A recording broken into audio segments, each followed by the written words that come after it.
Yeah.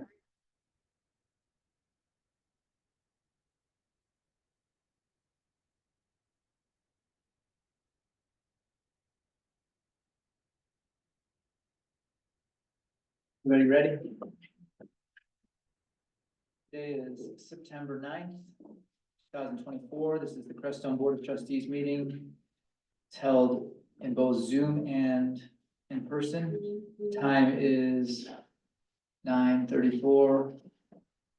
To ensure timely completion of the town's business, the following procedures will be followed. All participants must keep their microphones muted and videos off except during citizens' comments or when called on to speak by the board.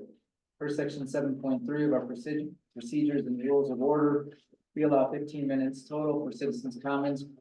Each speaker has up to 3 minutes to speak. Please state your name and address before speaking. If your comments exceed 3 minutes or allotted time expires, please send your comments to town hall as correspondence for the board's response. If multiple citizens share the same comments, please be brief. Unspoken comments can be submitted to town hall for inclusion as correspondence at the next regular meeting. Will you call roll, please? Ariel? Mayor Byer, Here. Mayor Pro Tem Kinney, Here. Trustee Lakai, Here. Trustee Martinez, Here. Trustee Paulson, Here. Trustee Oglesby. Here. Trustee Mendez Sanchez is absent with notice, and also in attendance is Town Clerk Ariel Blackman. Next, we have a vision statement. Sure. Historic Crestone, Colorado exemplifies small mountain town beauty within a community committed to sustainable living practices and spiritual traditions. The town continues to celebrate its pioneering spirit and unique diversity through contemporary self-reliance. Crestone's goals are to enhance economic viability, environmental preservation, renewable energy use, and social responsibility. Thank you. Trustee Oglesby. Next we have approval of agenda. Any comments, concerns, changes, updates?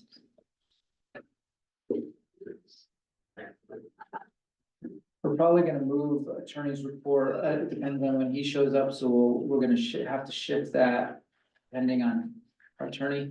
Is he planning on showing up today? I didn't get a final answer, Okay, but he was trying to.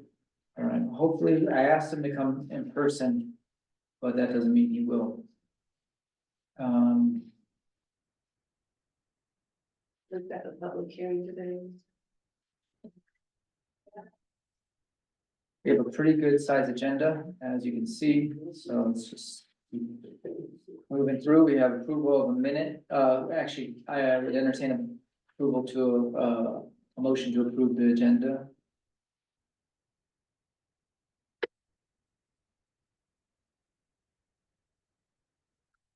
I make a motion to approve the agenda. Second. Second, Dana. Any other comments, concerns? All in favor? Aye. Next, we have approval of minutes from the regular board meeting, August 12th, 2024. Very detailed minutes, thank you. I see. Are they detailed? No, I like them like that.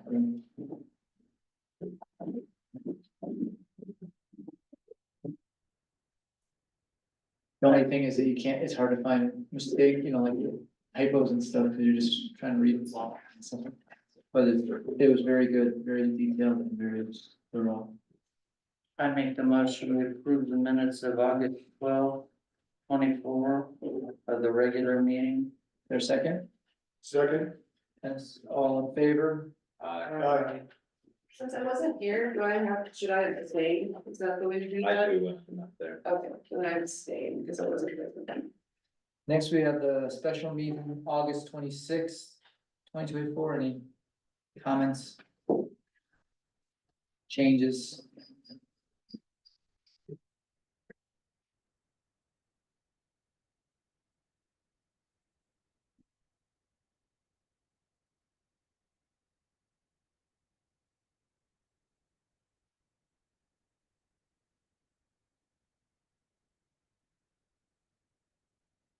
I'll make a motion that we accept the board trustees special minutes of the special meeting of August 26, 2024. For a second, Okay. any more discussion? All in favor? Next is citizens' comments.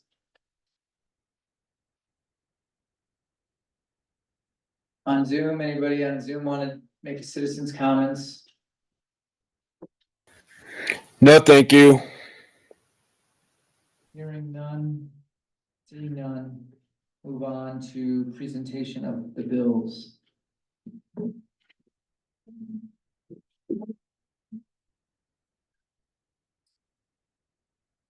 there any outstanding bills that we need to talk about? That weren't approved? I have a question. Oh, wait, I want to go back real quick. Do you want to do you want to introduce yourself during citizens' comments, just so? Or do you? Just say, yeah. Just say who you are, just say, introduce yourself, because I asked, Sean to show up just in case, down the road, we're looking for another trustee. Sean will, possibly be available. He sits in on this meeting and he decides that it's, something you're interested in, and we still have to approve the resignation of Armando, but Yeah, I remember you. yeah. Well, hi, I'm Sean Mamanakis. I pretty much know most of you guys. Nice to see you all. I don't have any comments. Okay. And I was kind of working and something online back and forth, so I ran back. No problem. We're just wanted you to introduce yourself so that people know who you are, and if you, Ariel, Kissin, Adam, Benji, Kim. Dennis? Yep. Dana. Hi, Sean. How you doing? I'll sit back. no, thank you. Okay, now let's move on to presentation of bills. I have a question. Yes, I saw the hours that the attorney put in, but he didn't, was there a bill? Because I didn't see- I signed the bill. Okay. No, it was normal, the normal 10 hours. Okay. So I need. Yep. Make a motion that we approve the bills as presented. Is there a second? Second. Any more discussion on that? All in favor? Aye. Okay, move on to treasurer's report, summary bank accounts. Is Kim here? Yeah, she's in the office. Over.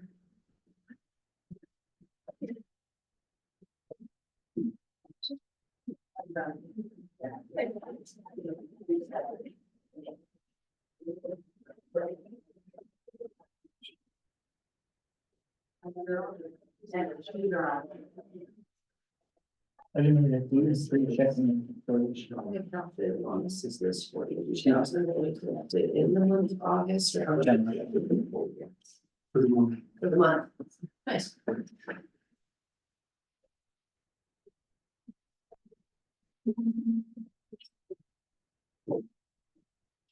Hi, Jim. Hello. Sorry, so it's You can sit there. Oh, I prefer her sitting at the table.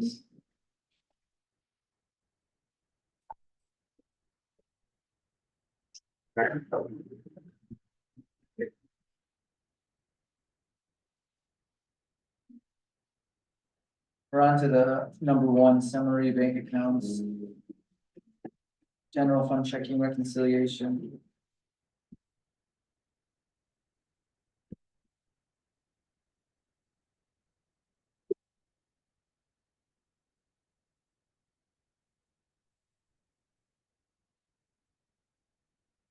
No. You want to give your report, or how would you like to do it? Do you want to walk through any of the documents or any questions about, what you received in your packets? But I have a verbal report to get to as well, but. Okay, let's just do that then and start off. So I have now transitioned the books with the help of Dana Ryder to QuickBooks Online. There's still some refinements to make to the situation, for example. How exactly to handle the capital projects fund, it's been a completely separate company, so. Like deciding, should it be a completely separate company in QuickBooks Online or go to classes? There's a classes feature in QuickBooks as well, so there's a few questions and we'll resolve those. Probably with the help of a government CPA, because I think that is one of those questions where we need to nail down the procedures, proper procedures. Yeah. So that's happened and still, you know, like I said, there's still a few things with majorly that's finished. Is it a lot easier? Yes, although, you know, there's a transition process and I haven't, like the check alignments or the alignment of printing and stuff, that's been a little bit finicky, but it's coming along. It will definitely be easier eventually. And by eventually, I mean weeks, not months. I also put in your packet towards the end, I think at the end, is the letter from Virginia West about the work that we completed together and I don't know if you saw or read it and had any questions or had any questions for her about it. That can be, you know, put a pin in that and do it another time, of course. I didn't have any questions about, did you?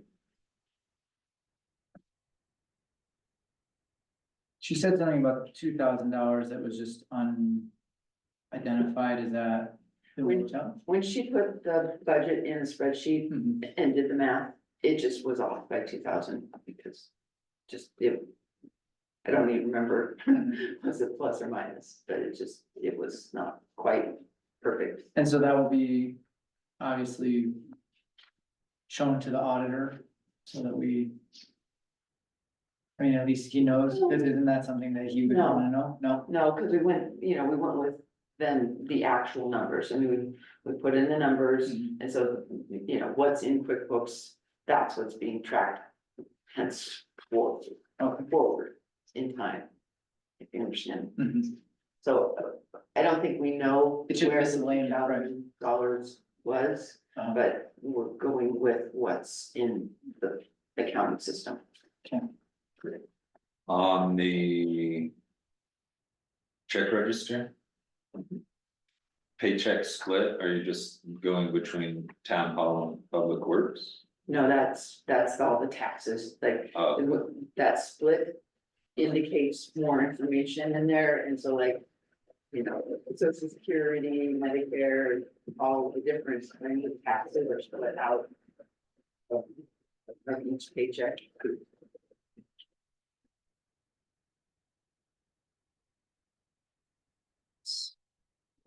So,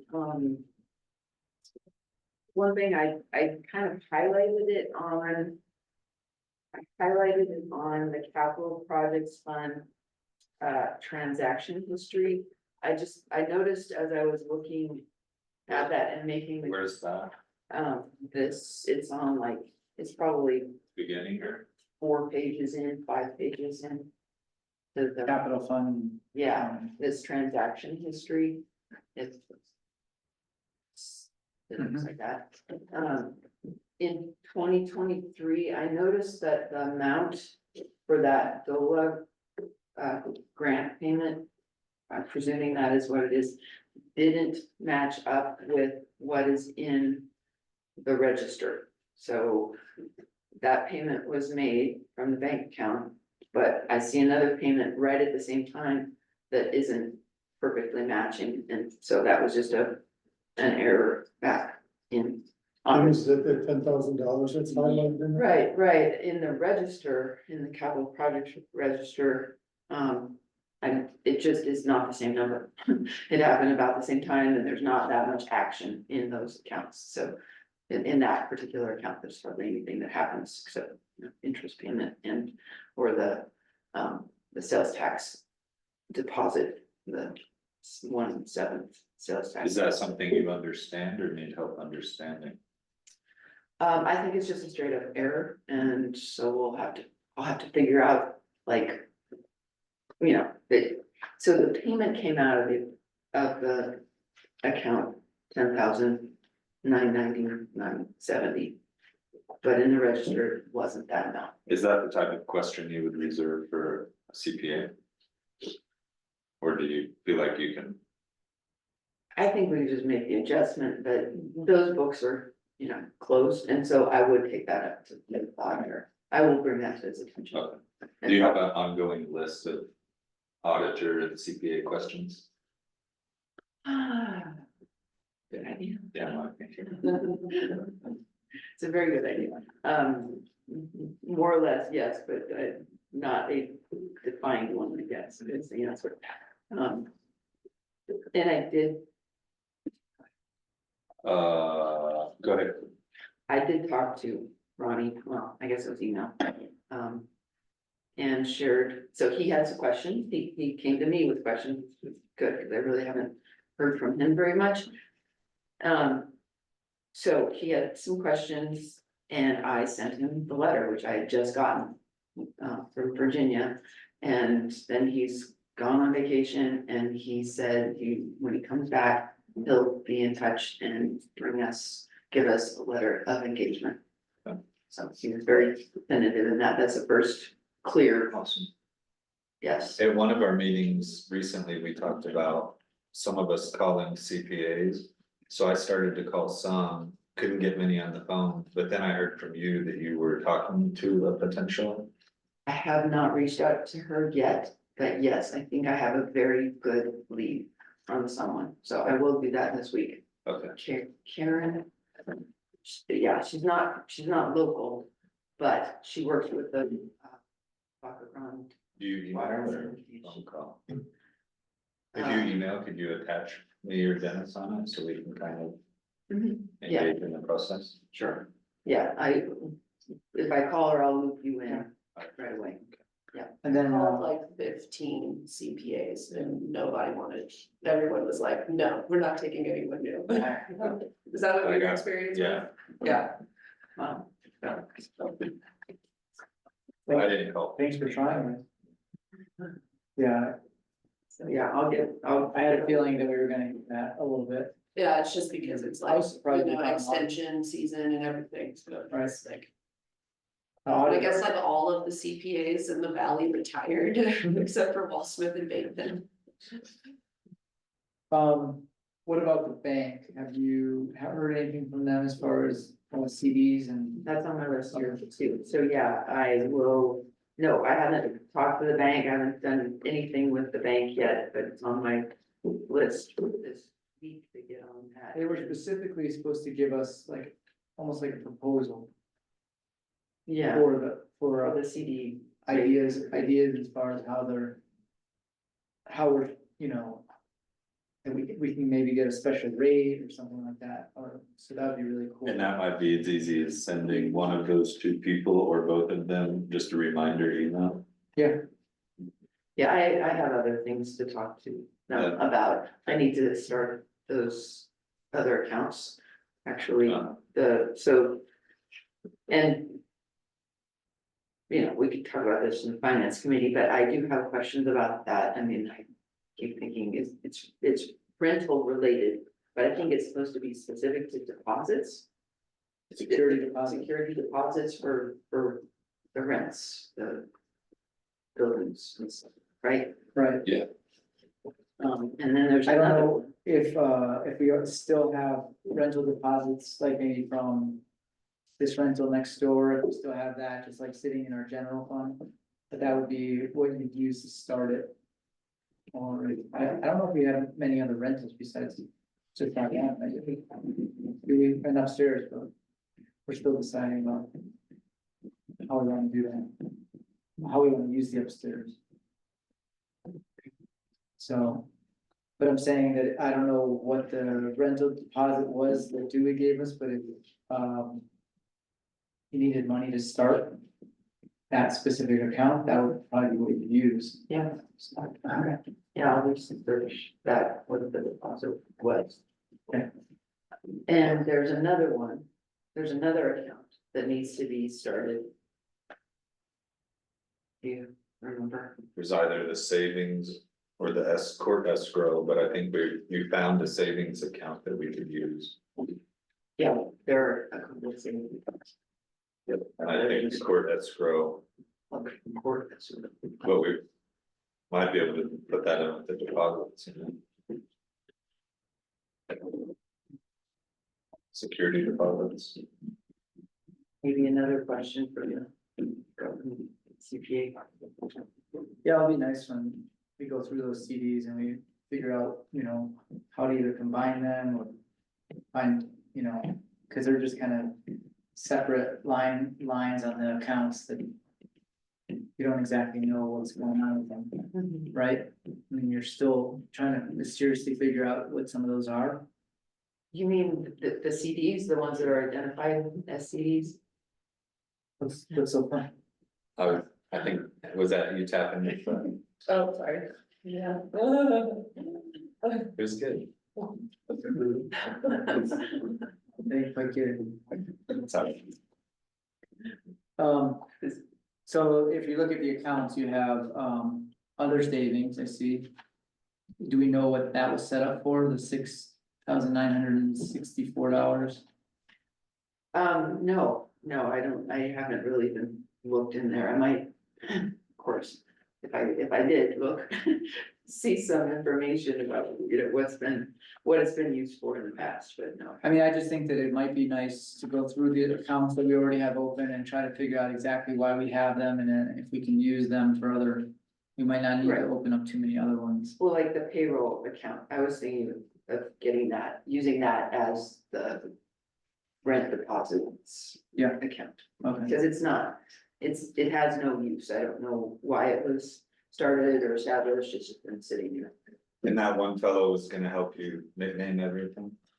I hope so, yes, that's what he said. I'd gotten another answer from the teller, sure, but it's not really. He probably, Yeah, hope so. cause yeah, it would be really awesome if all of these had nicknames. And we knew exactly what they were. yeah. I can assume that these ones that say 18M, 100, 18M, those are CDs. Yes, all the rest. From where Other below savings. that other savings, Okay. all the rest are the CDs. Cool. And can you tell the board anything more about your CGFOA efforts? Cause I think that's impressive.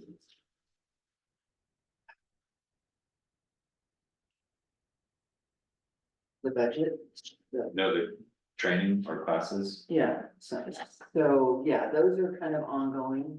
And there's some specifically geared towards budget. Understanding how to develop the budget and so on. The one you might be referring to where I saw the summary, and said it was, it was a Zoom meeting about developing budgets, and a good example that they used was the Vaca Grande water and sand. So like there's their summary page, so I actually reached out to them and had some meetings. I went and talked to Diego Martinez over there, the director, and just kind of starting a dialogue with them, just to, locals who have a better understanding potentially of certainly more than I do about the budget process. so CGFOA is Colorado Government Finance Officers Association, which is something that probably every person who works in government finance should take, but I don't know that we've ever had the treasurer even look at any of that. So to me, it seems like you're starting to access that resource to learn more. Right. And I think that's impressive. Totally. But you were saying that you didn't think that we had to supplement our budget, but, is that coming from that training that you did? Partly, yes, and partly some information I saw online and just kind of read it and like, no, I'm not sure, you know. I'm not sure. And so I want to find out more. I did specifically put the question to Virginia West. And so basically the supplementing process is if you run over your budget in total, like if you overspend your budget, then you engage in that process, but it's not a line by line, Oh, I see. because you can always move money Gotcha. between accounts. It's the bottom line. Okay. So then it's debatable whether or not we have to do it or not, but I feel like at least Dennis and I were like, well, let's just do it and do Yeah. our extra effort and we'll learn more and we'll all get a better understanding of what we're doing. Yeah, I mean, And just it'll be looking used at, for 25 as well. Parts of it will be, definitely, Mhm. but parts of it won't. I mean, just looking at, you know, budget versus actuals for January to August. It's like our actual and our budget are really, really different, Yeah, a lot different. but line by line versus the big picture. Right.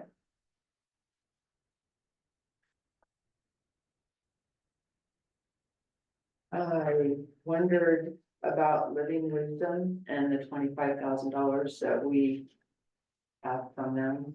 And, you know, obviously, we could just set it aside. And actually, that's where the supplementing, there's something about like, I'm not sure now if it's portion or supplementing, but you can't spend money that you get sort of unexpectedly, that you're not anticipating in a given budget year. You're not supposed to spend, you know. But we wrote it into the supplemental, right? Into this, I wasn't sure that it was in this. We did, because we have 26,000 in the tap fees, Okay. so that accounts for that. Do you think that, Which means we Yeah. can't afford to set it aside based on this, because we only have that $10,000 cushion. you think we would call it tap fees as opposed to anything? I mean, we were expecting to receive tap fees. We didn't get it, and so this was kind of like the compensation for not getting tap fees, Could be the impact fee. impact fee. My hope is that it would go into a separate capital improvement fund, and as Adam just said. It probably should say exactly where it was put. The other question that would come up when we final out the flow meter grant with Randy, there'll be additional monies coming in. And where would we want to put that? Probably in the same category as that on people.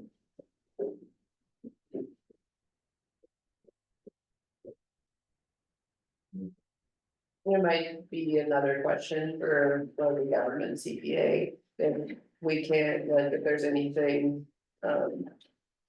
you know, shifty about putting it in the tap fees. I mean, I don't feel like, logically, I don't think there is, but legally, would there be?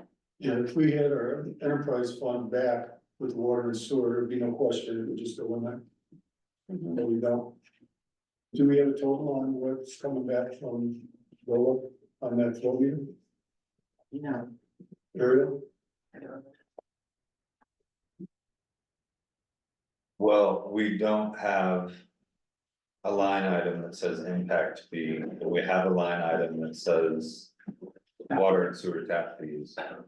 And we don't have enough money to put that anywhere other than in the general fund right now. So it seems like keeping it there to me makes sense. And if we get that money back from the flow meter, that might go under, you know, grant remittance Mhm. or something. And then if we wanted to, I don't see why we couldn't take that and put it in the capital fund. Or have a cushion, but it also looked like we have $113,000 in the capital fund, which is pretty great. Is that, I read that I right? think, yeah, I think so.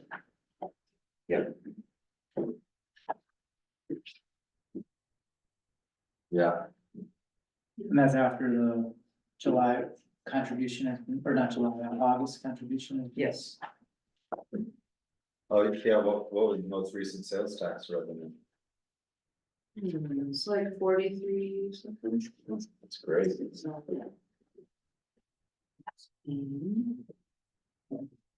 No, I don't think it is in here. $43,333.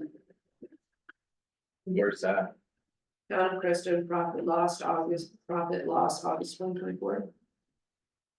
So, let's see. Right after, What page number? it's page 40 on mine.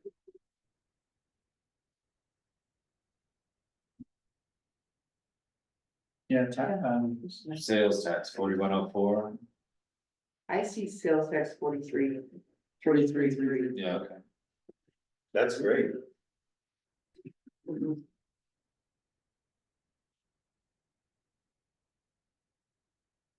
The page after that, I had a quick question about, there's item 611 or line 61101 employee wages. 7,301.36. And then down below, there's 6210 employee wages for 6,132. Okay, so you're at 61101, is that right? Yep, Okay, and and then all the way down, there's 62101 for 6,000. I'm wondering, that's public works. So it's town hall and public works. no, I understand. That's for the whole month. Yeah, that's August. Okay, Two separate expenses.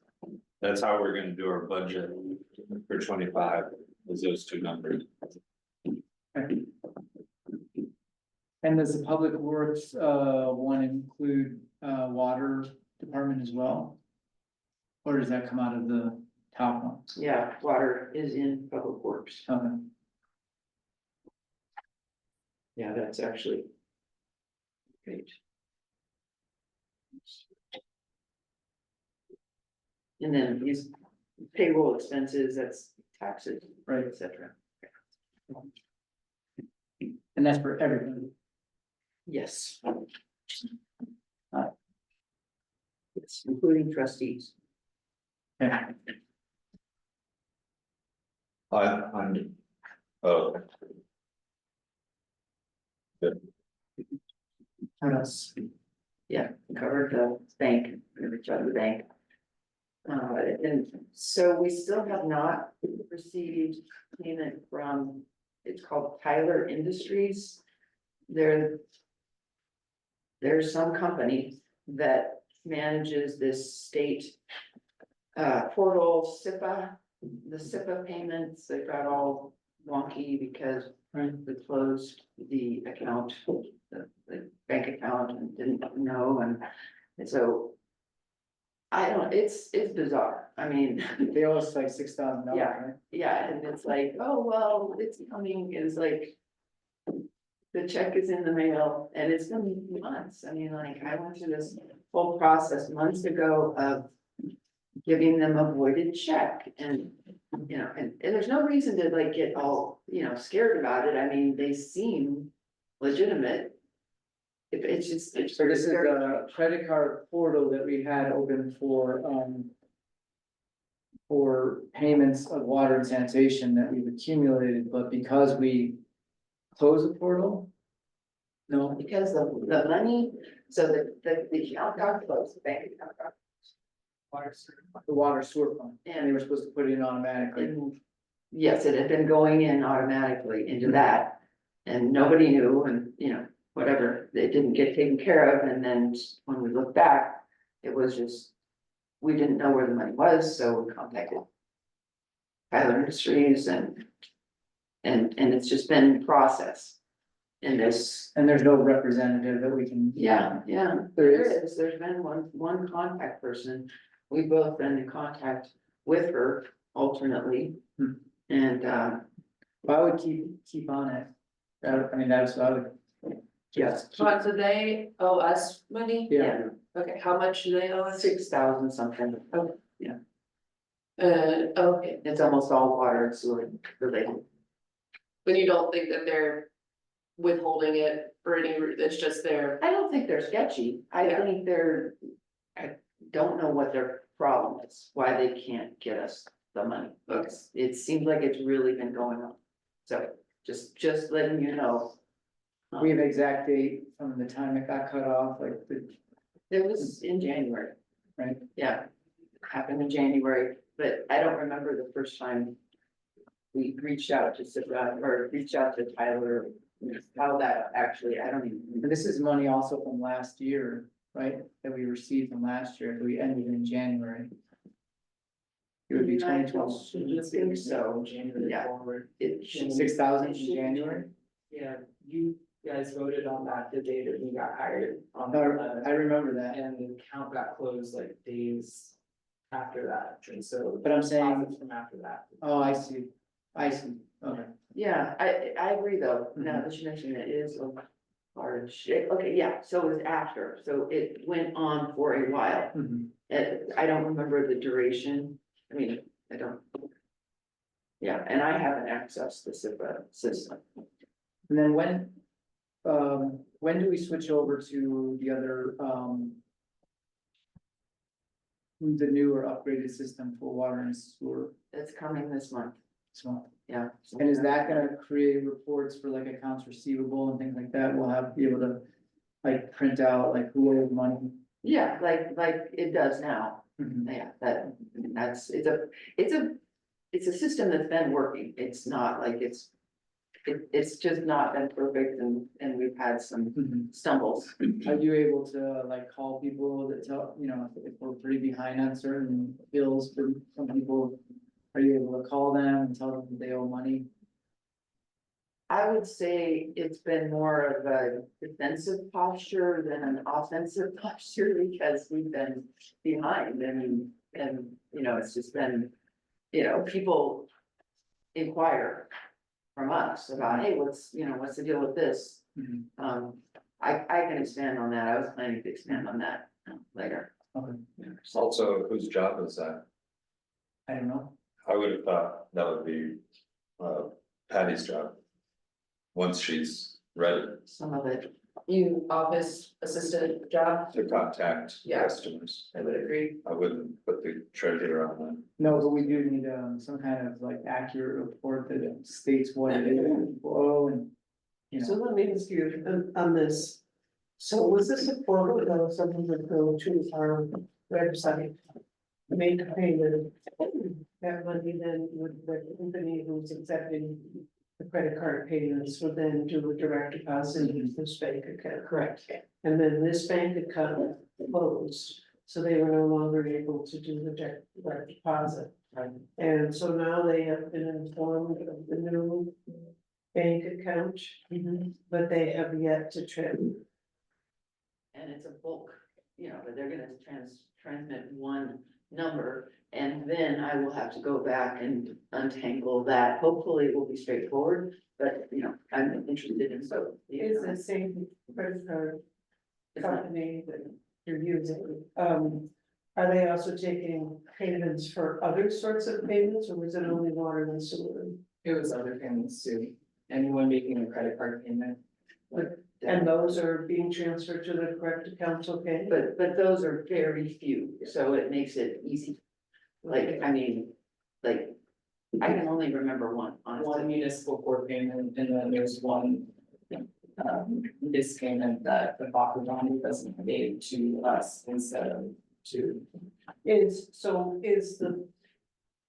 the bank involved with this? And part of it, I'm wondering if the bank has the ability to, when one account at the same entity is closed, to be able to direct those funds into the appropriate account. Is it It's all, the problem lies all with this Tyler Industries.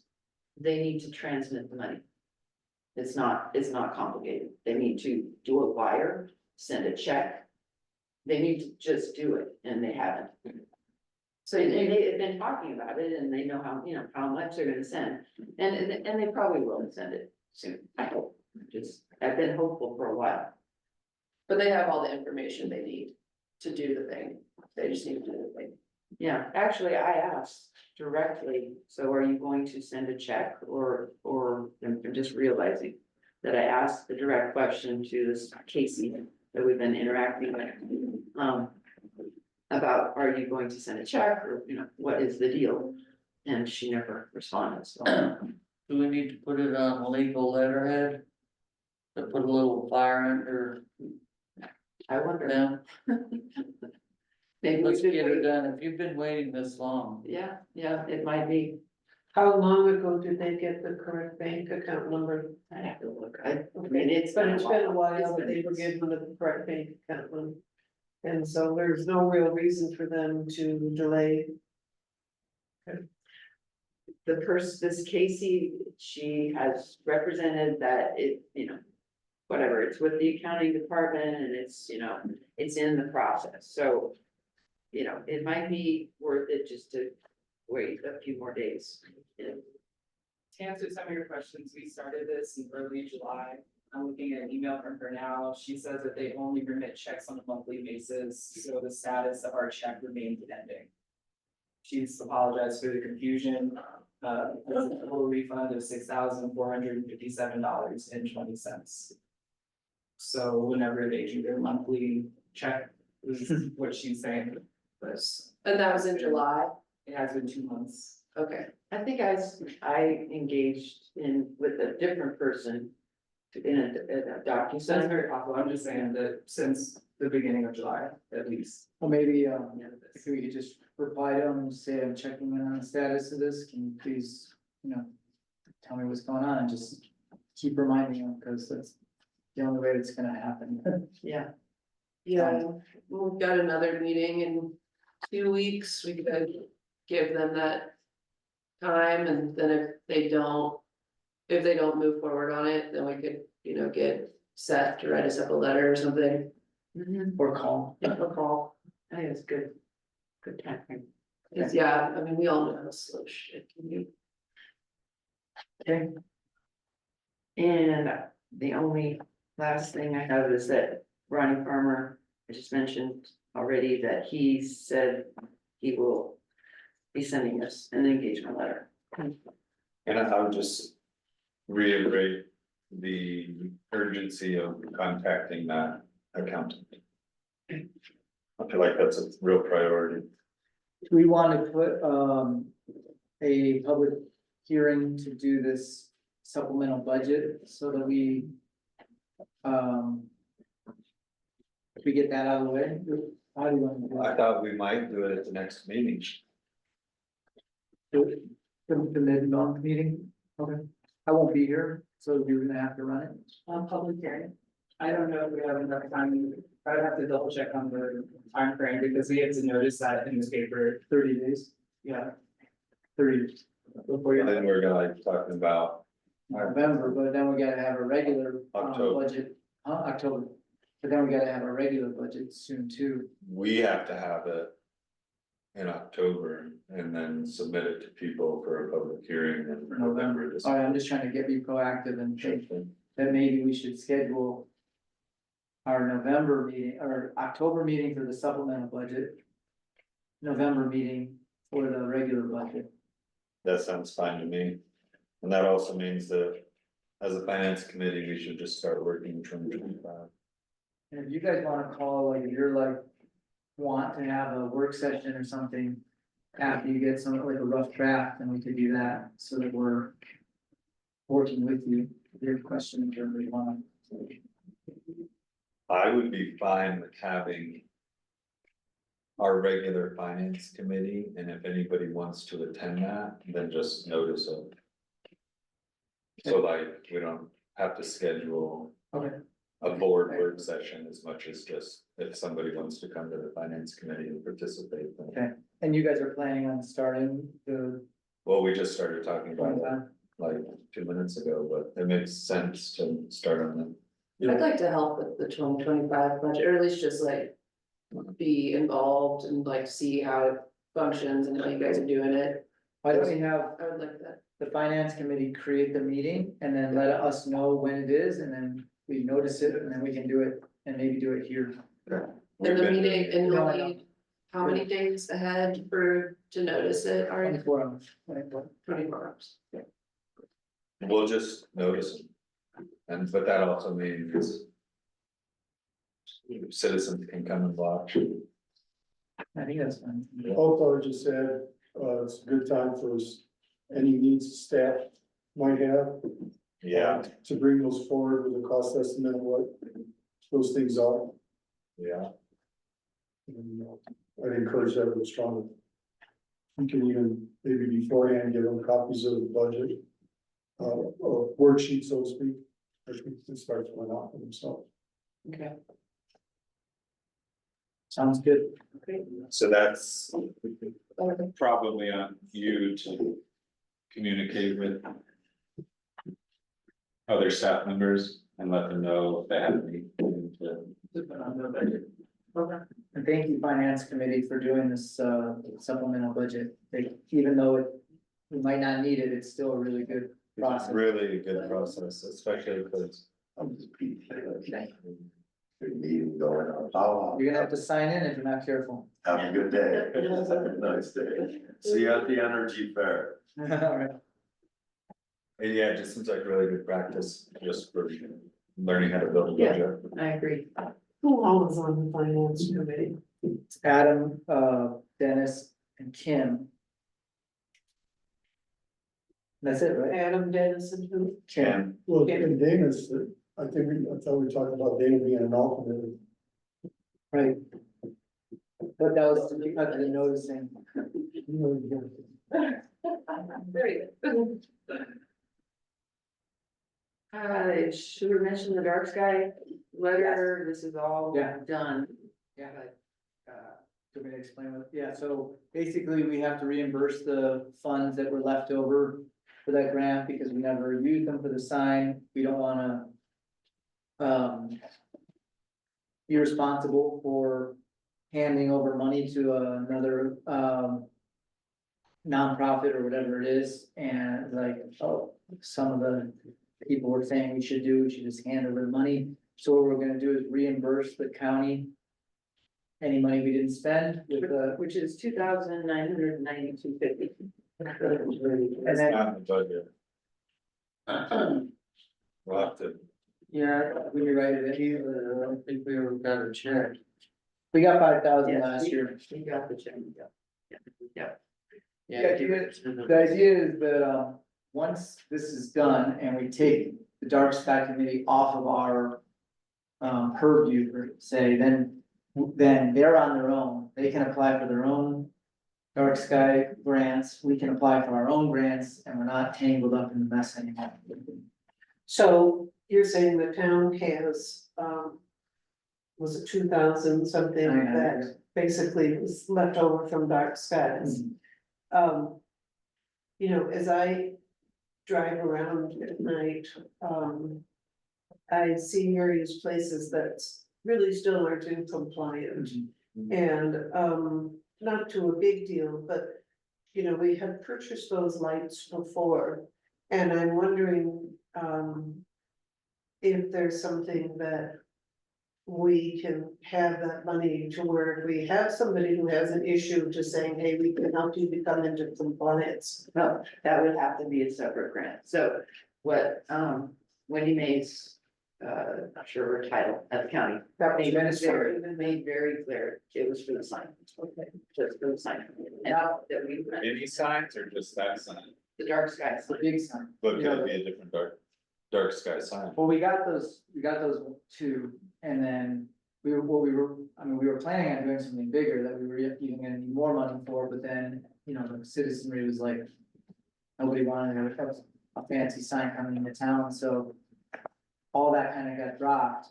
There's still some money spent, like the 811 was spent, some design stuff was spent, But as far as doing more signs and stuff, I mean, we should probably kind of get out of the dark sky thing right now, because they're really trying to just sort of take it on their own.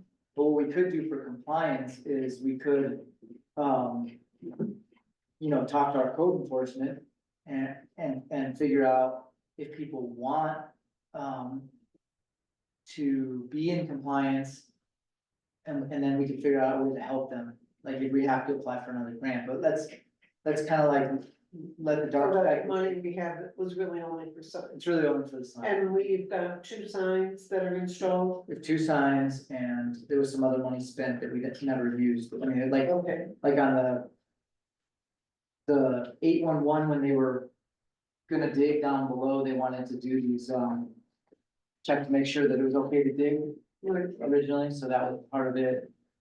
So it got spent, but it didn't, never manifest. is there a time limit on when this money has to be spent? It was supposed to be spent before the last, you know, it was supposed to be spent for the cycle, on the grant cycle. So, yeah, I think they already extended, yes, they extended the time, I believe. Could we, yeah, We should just give back the money and reapply, I mean, instead of spending it? it's already been done. If we don't give it back, we spend it on something else, it's gonna turn into a bigger problem. So you're saying we can't give it to the Dark Sky Committee? No. So it has to be a speed research. It's basically, what we're doing is we're resetting everything, so that they can reset, they can apply for a new grant, we can reset, we can apply for a new grant. It just starts it fresh, Okay. it's a good way to do it.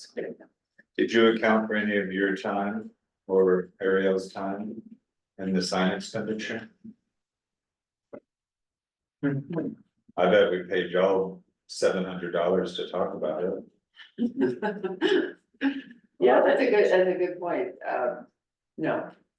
Is the answer, I had not thought of that. And trustee time, it's true. Good point. Yeah, And how it works. But to go through it and try to redo it again. Then it would, yeah, It would cost an extra. We could probably account for that. Administrative have to exceed $2,000. I said the administrative fees would have to exceed $2,000 Yeah, when you put together, legitimately, when you put together public works. And sometimes the reason that we haven't gone for grants is because of the expense for administrative research, all that it took to order signs, public works time.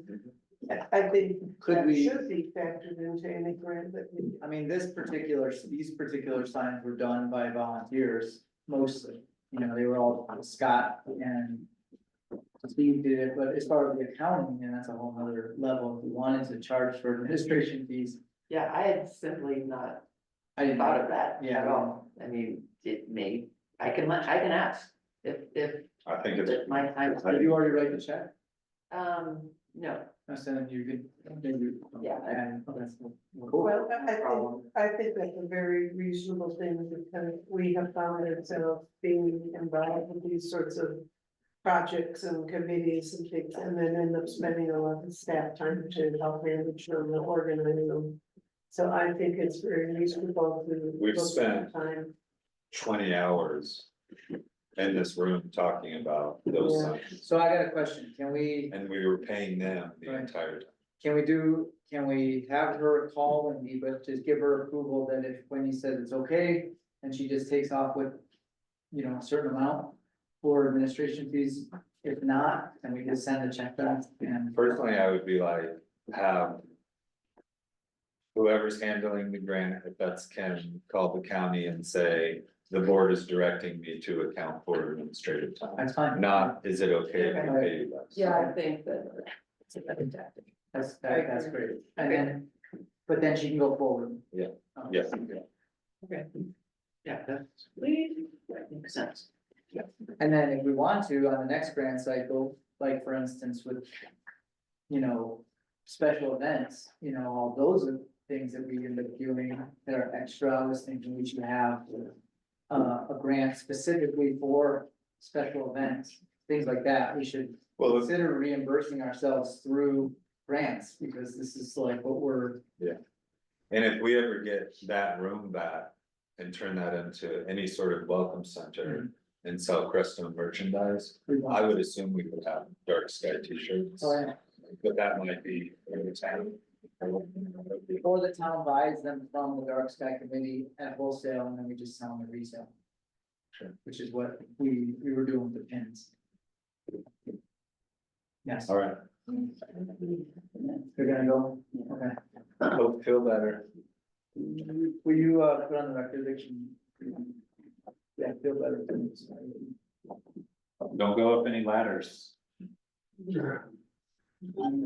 She found the easy way down. Anything else on your, report?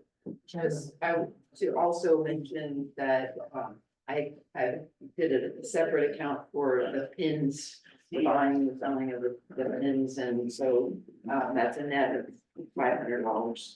That goes back to them. That will go back to the Crestone. Sure. Uh, Thank you very much. Appreciate it. Does that account for your time? No, I think we should. All right. Give that, it didn't. But let's try to get as much, you know, whatever you can take off for the administration fees, that would be helpful. Finance committee report, did you want to stay for that? Or we don't really have much more besides the supplemental budget. I think just setting the date for the public hearing. We're gonna shoot for October regular meeting. Sorry, Yes, I don't know that that would be enough time, but you should do it at your October special meeting. okay, It has to be at least 15 days. let's do that. October special meeting. What's the date on that? That's the 28th. I think we're gonna have to be doing these special meetings for the rest of the year, and then maybe we'll reassess next year. It's just, they're helpful. Alrighty, So the October special meeting So will. it'll be the second, or sorry, the third, fourth Monday of the month. We'll be, I'm sorry, I kind of missed something there. Was it budget related or? Public hearing for the supplemental budget, and then maybe we'll do, on the 14th, we might have a draft of the 2025 budget. But that's not a public hearing.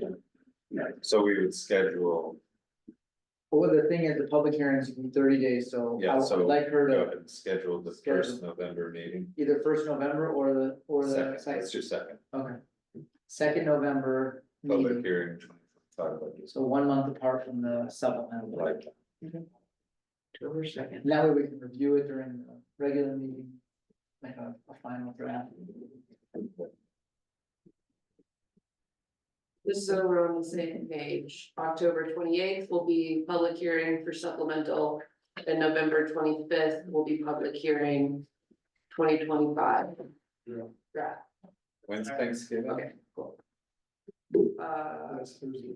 Do you celebrate it, Rob? When other people. It's the 28th. 28? Yeah.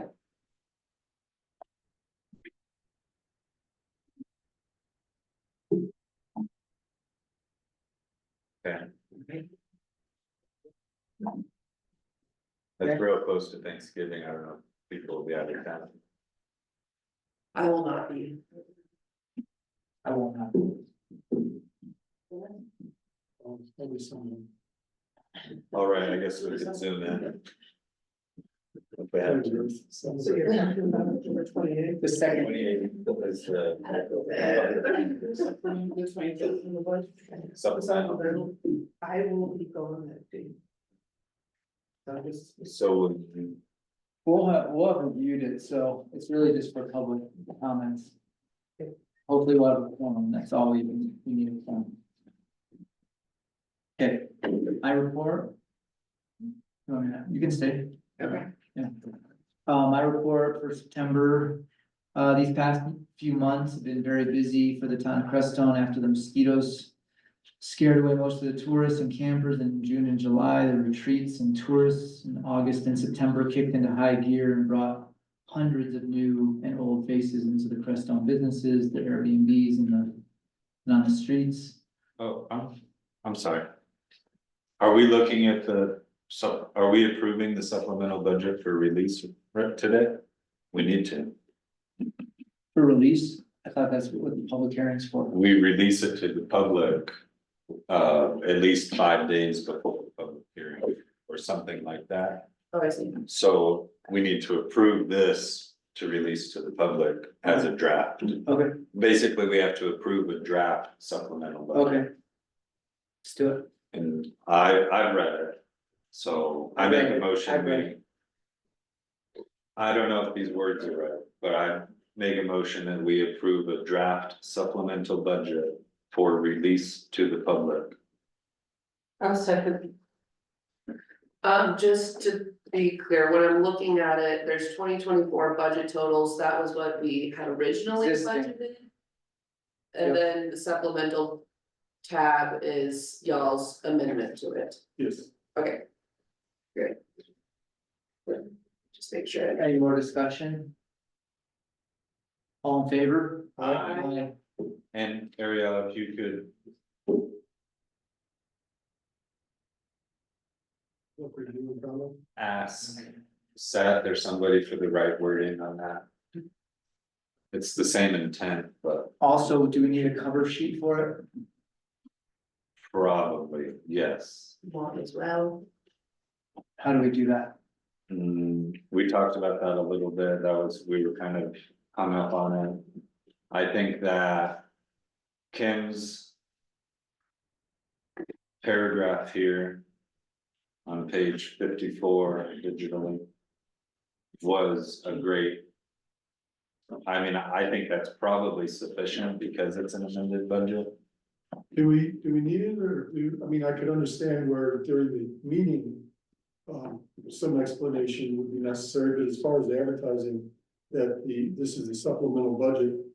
Usually, I think we should with put all this budgets, paragraph on. usually with all budgets, you should put a cover sheet that kind of explains it a little bit more detail so that. I recommend we use Okay. her paragraph or her statement here.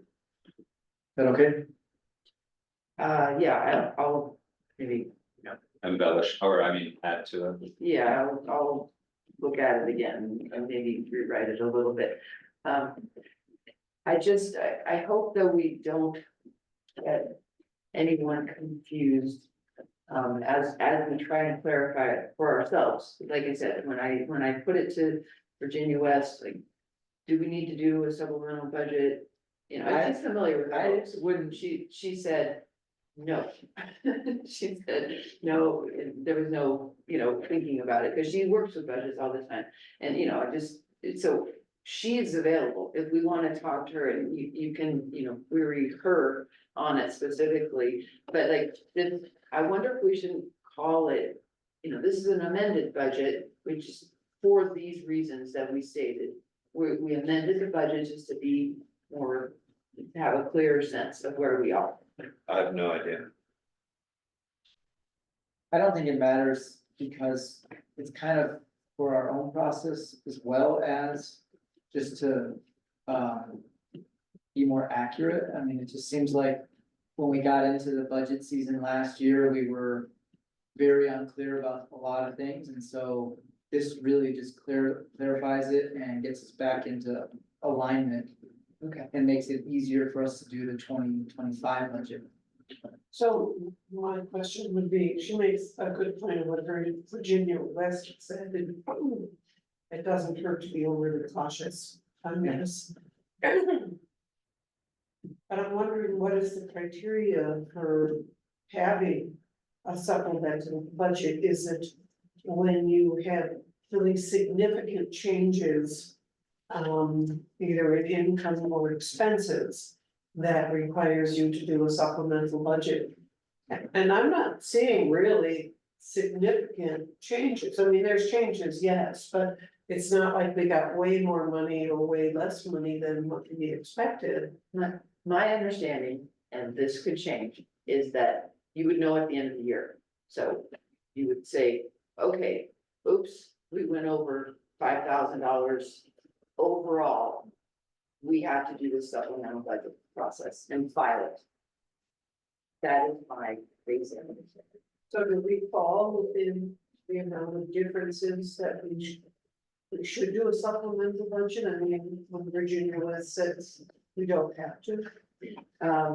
Well, like, we wouldn't know until actually, I mean, it's a year, but the adjustments we made, you know, it does help kind of do a course correction, like, okay, we better know where we are and where we're going to avoid that. So avoid we're that. kind of like, you know, just being proactive and erring on the side of caution. Right, and also as a, you know, teeing us up for the 2025 budget process, you know, like a little, that's how I think we were thinking of it as a dry run. It's gonna make it easier for us in the long run, okay? Yeah, I am concerned about this $25,000 that we got in, like, it's, cause I think that does. I think that will, have an effect on, if we would spend that, I don't think that. And it's okay right now, like, we can categorize it any way we want, I wanna find out, and this is a question for this government, CPA. There's also something having to do with Tabor that the attorney brought up, saying that you have to be careful with things like that with Tabor. Cause if you receive more than you spend, you have to reimburse the public or something like that, like if you. Seth brought that up? Yep, Seth Okay. brought it up. And that's a question again for CPA, because Tabor is extremely confusing to everybody, I mean, including accountants. And so, but they have some general guidelines that they stick by, and so it'd be really good to ask the CPA, if you receive more money than you thought, does that mean that you have to reimburse the public, Right. you know? And here I'm reading that basically if the local government receives unanticipated revenues or revenues not assured at the time of the adoption of the budget, the governing body may authorize the expenditure of such funds by enacting a supplemental budget. Right, yeah, So, that little, yeah, we read that. yeah, Jim, as far as the terminology, I would stick with what the public is most accustomed to. Which is something, Right, I mean, if somewhere you wanna work in the word. Or a phrase amended or something like that, that's fine, but I would sure stick with the supplemental word. we amended our original budget to create a supplemental budget. is your fear that that there's gonna be some confusion with the community about what's going on here? Yeah, like we're talking about the supplemental budgets that need to be filed in the past, which, you know, I haven't even looked into. You know, I don't know anything about that, but we talked about getting a CPA to do those filings. And if those are necessary, then those are officially a supplemental budget to be filed. And what we did. We're not planning to file this Yeah, we were. I think we want with to the file it. state. Yeah. Well, part of it is that the previous budget was formatted weird too, so the fact. So I don't think we need to do that, and that's the point, and we should get Let's get clarity on that, let's figure it out. input on that. Either way, we still need to But we could approve, we've already approved it. we've already approved it, sorry. Alright. Is there any more on that? You feel good about? I feel like, that's what I said to you at the last finance committee meeting, is that I don't wanna hear it from you, Virginia, or Warren, or Elaine. I want somebody who knows the answer Yeah. that we can default to. Right. To answer that question, whether or not we have to file it with the state. Right. Okay. But I have no aversion to filing it with the state, other than confusing people. So- But I think the more we do, the more process Yeah. we engage in, the more it builds trust with. Right, that's what I'm thinking. Yeah. Did you call a vote on that one? Yeah, Okay. we voted. Okay, my report. I was talking about how busy everything was because of the retreatants coming to town. I think there was over almost 400 people. I mean, some of them crossed over between 2 weeks, but for Sophie Rinpoche's retreat, there was 400 people in town, so it was really kind of crazy. Yes. Because it overwhelms our system. So, yeah, I said, even though it tends to happen every year, it always seems like a slight shock to the system, and it feels especially difficult to meet up with the demands of this influx of people and energy. Having said that, I wanted to say that if you didn't see me as much in the town office or the town hall, it was due to this influx. And the demands on me were definitely heavier in this regard. Even with this extra busyness, my work as mayor is ever present. Every moment of every day, I feel this great responsibility, and I try never to lose sight of the work at hand. I want to thank everyone for their ongoing commitment to the work of holding this town together. I realize that this town is a never-ending flow of continuous challenges and mini battles. I'm very grateful to our staff for taking on these challenges and overcoming them on a daily basis. Thank you, Ariel, Kim, Brent, Andrew, Eddie, Mateo, and Patty, for your continued striving to keep this town well and alive, so all of us can share in the fruits of your labor. I want to thank the board members that put the extra efforts on various projects, from supplementing our budget to overseeing our infrastructure improvements. That's you. And you, Adam, thank you. This extra work does not go unrecognized, and every effort makes this town more sustainable and responsible. We have a lot on our plates. This next week is the Energy Fair. I'm hoping that the coordinators of the Energy Fair create a responsible and safe event. I spent a few hours at the office of Russell Surveying and got an update on our cemetery LiDAR survey. This type of survey is finalized in a CAD format, and parts of it can be printed for some oversight. So I have those printouts here, but they're really general as far as what you can see, because it's really a CAD document or CAD file that has many overlays and things. But we are paying them, and we will receive the file in digital format, and then we can get a full drainage assessment. And so I was gonna say, we need an engineer to review and make a full drainage assessment and move forward on the cemetery expansion. So that's it. I'll bring that up in the meeting, that we need to, again, look for, do an RFP. Or yeah, probably an RFP that will be somebody who's really good at drainage engineer, a drainage engineer. And then when we take those details, then we have something to work with as far as how we want to expand the cemetery. Thanks for pushing through the LiDAR stuff. Yeah, I'm happy. He specifically said that the neighbors weren't so happy with the drone flying over, and they tried to shoot it down, but. Yeah, Did they really fire at it? Yeah. Or they should- they didn't use a shotgun, luckily. Rifle, it's a federal offense to shoot down a drone, even. I mean, it's really not funny at all. Yeah. He was kind of half laughing about it. He just happy that it didn't actually get shot down. So the other thing we're working on, and we have stuff in our agenda, is we talked about Virginia's assessment and options for hiring the CPA, supplemental budgets stuff, mitigation. I'll talk about in there, our sewer grant. And this is gonna talk about town hall grant, which is the structural stuff. Hopefully we'll maybe discuss it. I don't know if we've gotten any RFPs yet, proposals yet. Not to me, I don't know if it makes sense.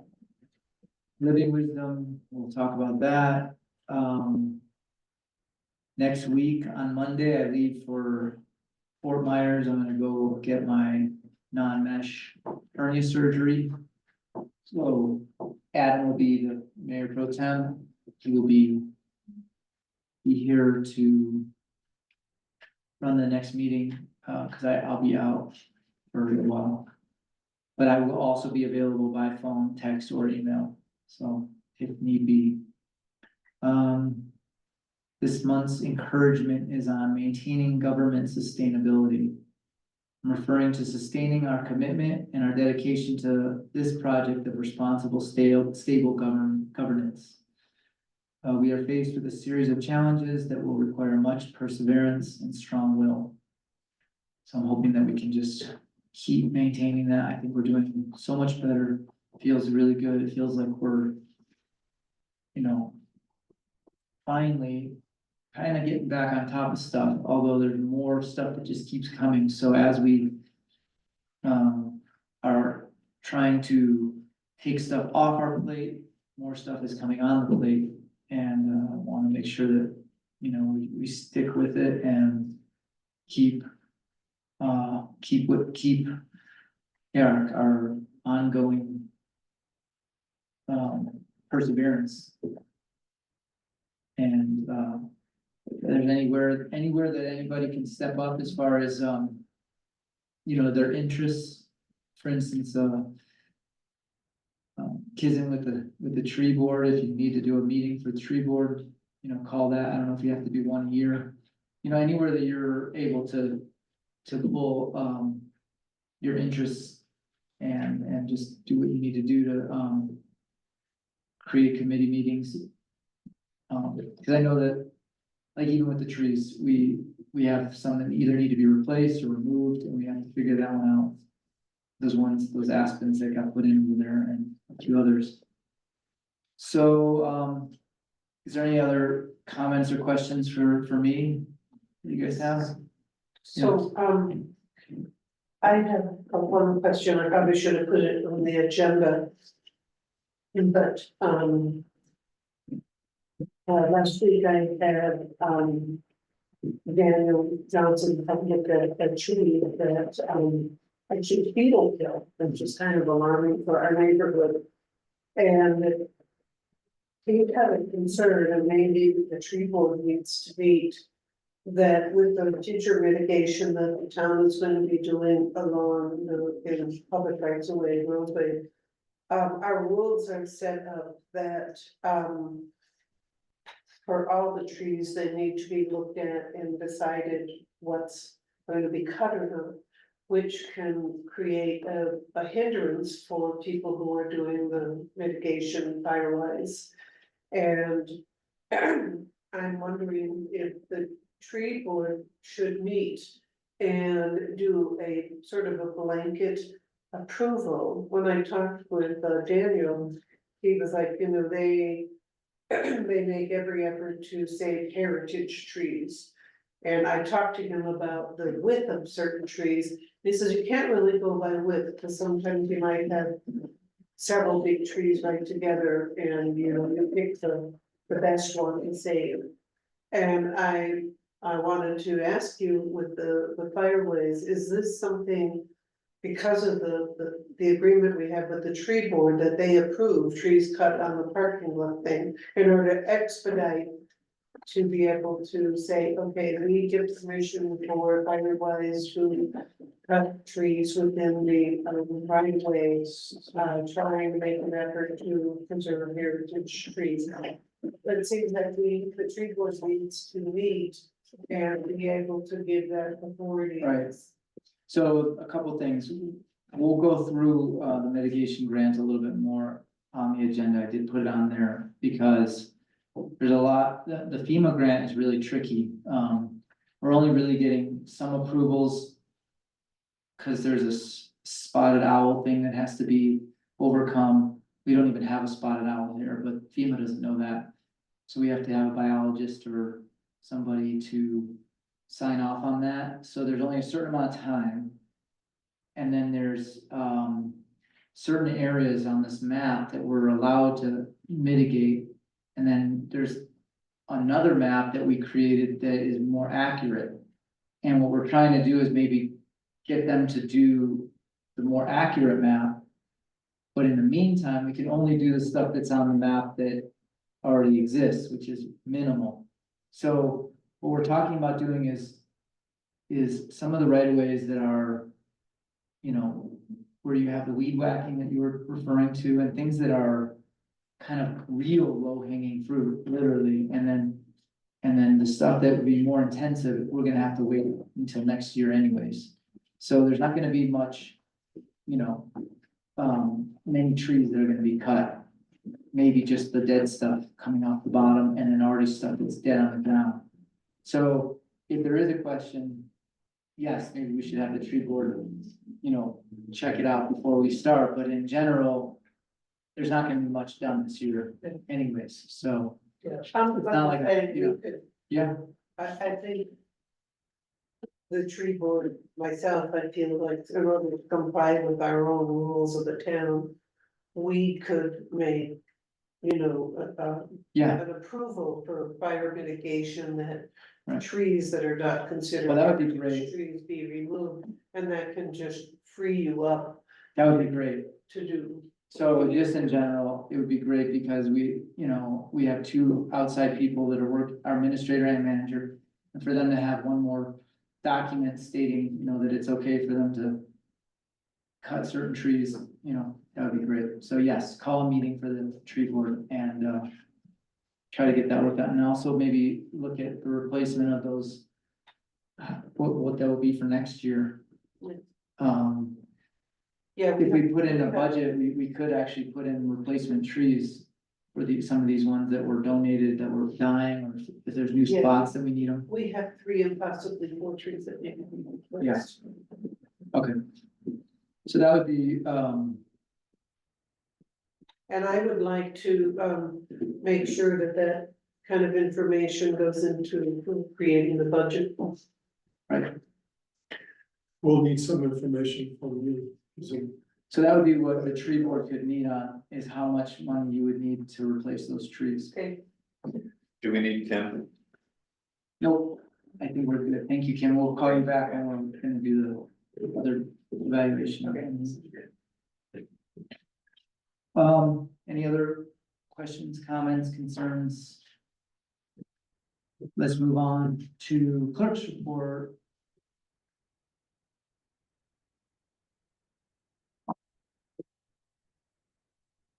I submitted a written report for your perusal. I don't want to read everything on the report, so I'll just, kind of briefly go through things. We're already going to talk about Armando, he's, on the agenda. The lawyer asked me to put it on the agenda for today for you guys to choose, and you'll have 60 days to decide whether to hold a special election for the seat or, to appoint someone to that position. A big update I wanted to put on here was the Living Wisdom Village project. I've been working with a number of trustees as well as the attorney and the building inspector closely to try and find a way to move forward with the setback issues. Currently where we're at with it is that a certified letter, a stop order was sent to CPC or Crestone Peak Community Housing.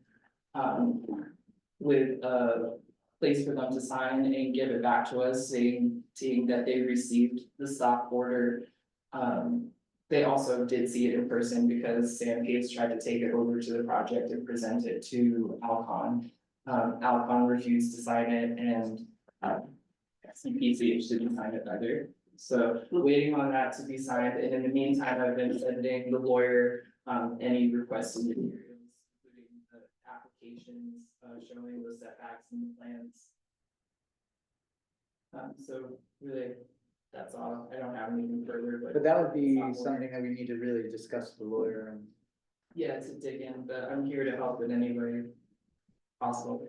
I have a question about, an ordinance that can be approved for the change of use of tap on fees.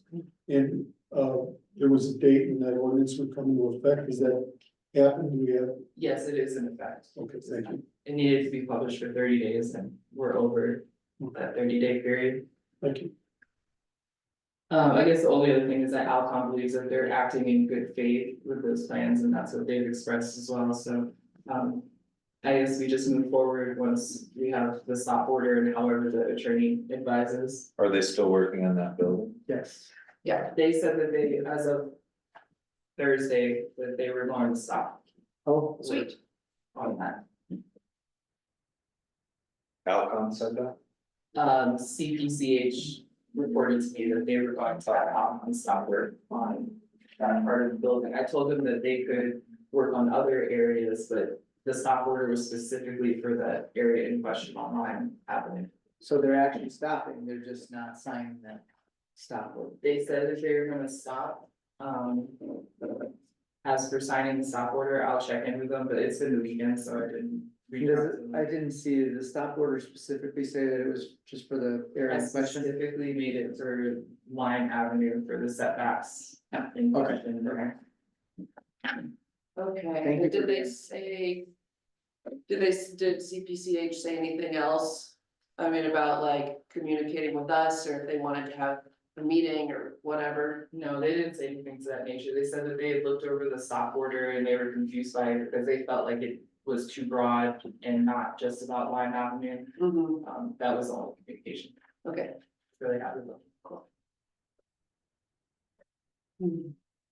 I'm sorry to always bring up this apartment rental space, but there was never, I looked back through all the minutes and there was a motion to remove the rugs, but it was rescinded. So there currently is no direction to remove the rugs from upstairs or how to proceed. I did have Jacob come and he quoted a few renovation projects in this building. So in my appendix A, if you wanna look at that, it's a quote from Jacob Esquera. It's about $650, he said, to remove the rug. He said it would be approximately, I wanna say $2,900 to do a floor installation in there, fully. And then the remainder of the quotes are in regards to creating a wall in either one of the offices here. Essentially to give the treasurer their own quiet space. I didn't see that. It's It's like in the, appendix A, still, ain't off the wall or. so the Oh. first one is carpet removal and then it's kind of a little. Oh, that's all downstairs, that first page. But yeah, but Well, The Everything carpet removal and disposal is for upstairs, the main office wall and door and office wall and door installation, with installation for sound are both downstairs. Well, that's a total of $8,800. And so I just wanted to see if any of these would be, approved by the board. Specifically, I really would want the rug removal. Yeah, floor I would say installation that. Upstairs. Well, I would even just say the removal. So for the total to get the rug removed and replaced, it's $5,550. That's what Jacob's quoted. Didn't that depend on how much anticipated damage might have been done to the? Yeah, we have no idea, Right, so. it- but in here, he And he did says, say the supplies could fluctuate a little bit in pricing just because he's Yeah. using like a lumberyard. To get his quotes. yeah, right, the supplies he's got quoted is just laminate flooring, the underlayment for it, and then stair noses, so if there were subfloor that need to be replaced, then, you know, it would be more. I would go with, anything that's upstairs, but as, at least at this point, no additional construction on the interior of these walls down here. do you want to do the full upstairs permanent flooring install? Or just the rug removal for now. Neither one's in our budget. We've already exceeded our expenses for repairs and maintenance. So is this something I could put on the budget wish list for 2025? I mean, And wouldn't any of this be covered by the grant over there? The structural? I don't know. That'd be awesome. We'll be able to get that question answered possibly on the fourth or 8th of October, I don't remember what that date I is. could also ask Randy beforehand, because I do have to work with her to close that EIAF grant Okay, anyway, so I could. If that was the case, I would be like, let's have them do the removal and then assess the situation and see what we wanna put in there if we have the Yeah. money. Yeah, because as far. It's, and I don't even think it's stretching it, once you remove that carpet.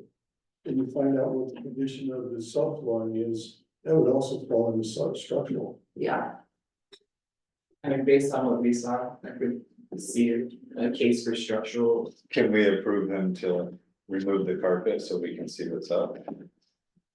and then, are y'all gonna talk to Randy about. If the rest of this could go in the structural grant? And I guarantee you. I'm sorry, I shouldn't say that. I bet. We could get Eddie to go up there and remove that carpet under Public Works salary. And I'm already ready to give him a pay increase. But he would do that. Yeah, I don't think it'll be hard to go, from what I've observed, I don't It's think gonna be it'll, harder to get down the stairs and out of it. yeah, then to get it off. You cut it in pieces.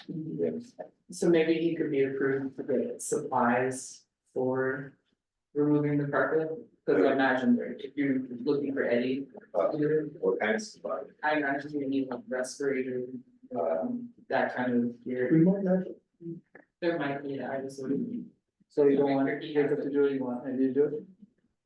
Well, we have a $10,000 cushion in our supplemental budget, and that's assuming that we were receiving rental income, which we're not.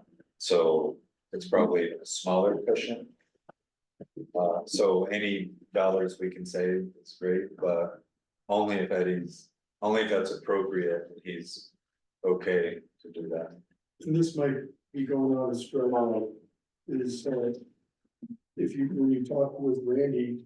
And see if any of this, what we're talking about now, would be covered by that grant, including staff. Sure. By the way, did we, for this October 4th, are we gonna decide where we're gonna have it and all that? We can, I just have the location as TBD for now. What's October 4th? that's visioning committee, or The visioning vision with with Randy. We could do it up there and tear up the carpet together. It'd be super fun.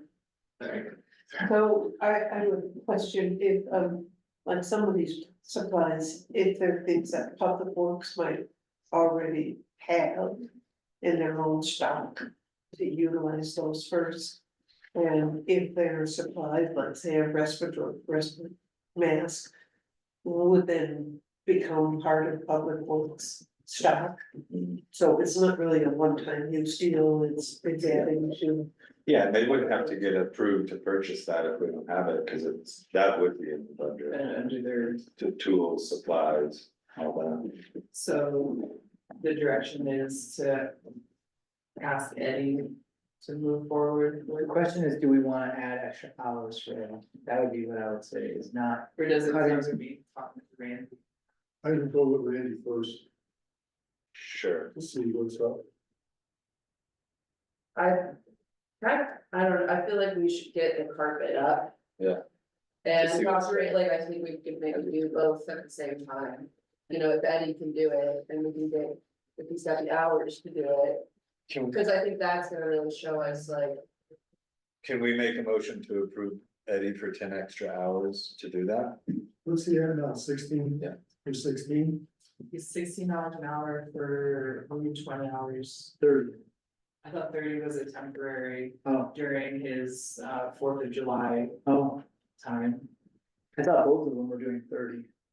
I have all the minutes, I can double check it, but from my, Both of them who? Andrew and Andrew's at 15 hours a week. 30 hours for the pay period. You know, Eddie's, Oh, maybe it's 20 hours a week. For Eddie. I don't know, I wouldn't mind if you even extended that. I mean, the guy's a fireball when he's out there. Eddie? I Yeah. would love to pay Eddie more money for more hours. on, But I don't know, I don't wanna decide that today, but I think we need to be doing it. do you want to schedule him for an executive session employee evaluation? I would love to.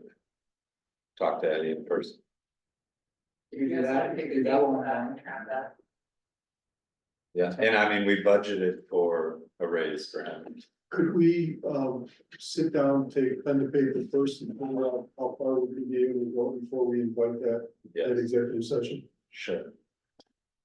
I mean, yeah, we could have a finance meeting next week.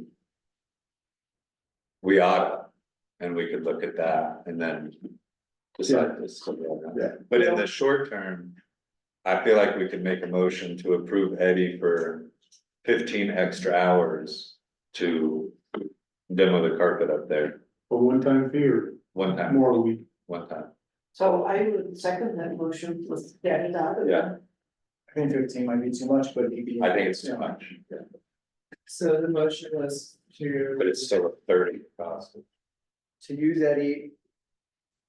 I would just say, Approve, approve extra hours, it doesn't matter if it's, cause I think it's probably gonna take 6 hours, but approve up to 15 extra hours.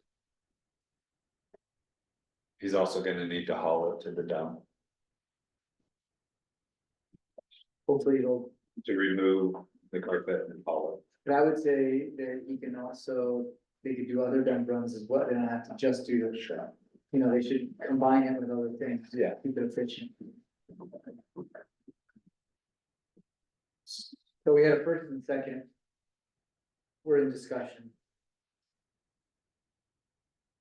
Do you wanna read back the motion? Motion to approve up to 15 extra hours to remove and haul the carpet in the upstairs room. Sounds great.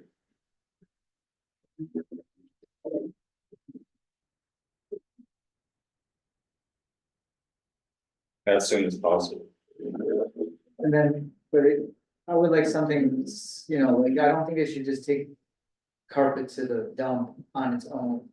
If they have other, I don't, yeah. They're pretty efficient, right? I'm gonna get there. okay, Say something, Lenny.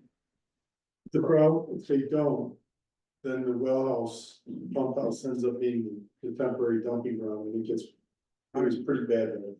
I just like okay, make it, alright, whatever, that's what there is. all in favor? So then we'll see what's there. Talk to Randy, see what the solution is.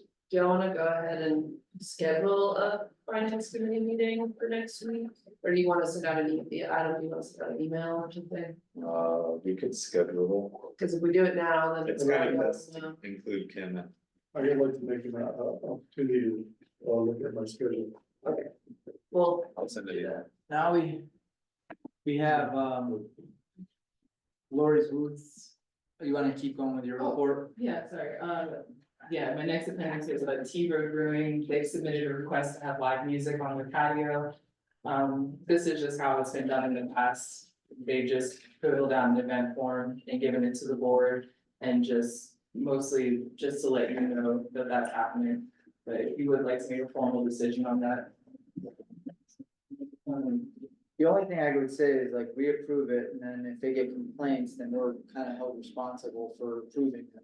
Well, if they get if they get complaints and they're reported to town, that's something that I have to track and is brought up during their liquor license renewal, so it would be in their best interest to not.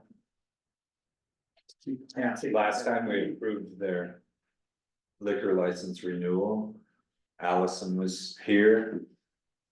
And knows the most about liquor license renewals, and a bunch of people were bringing up noise complaints. And I asked Allison specifically if that had any impact on whether or not we would renew the license, and she said no. So I made a motion to renew the license, so I don't know. I just talked to Allison, and I just say this because I'm working on the renewal with our Food is Art right now. And that was something that she asked me to look into, and I had to call the sheriff to make sure that there weren't Okay. anything, and I had to call the county as well, and so. I am confused that there's a discrepancy there, but I think that is something that is. You're allowed to take into consideration when you're making that decision. Okay. Is it, you know, your needs and if your needs and wants of the public are not matching. The business, that's a huge thing. Okay. So one thing I would say is,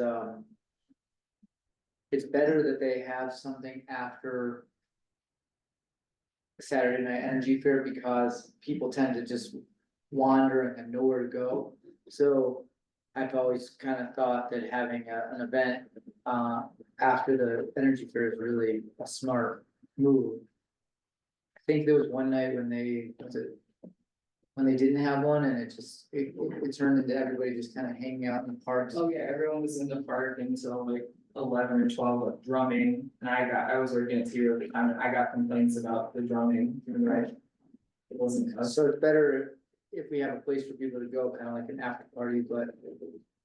I have a feeling that there's gonna be some people up the hill that are gonna be unhappy about the music going until 9:30.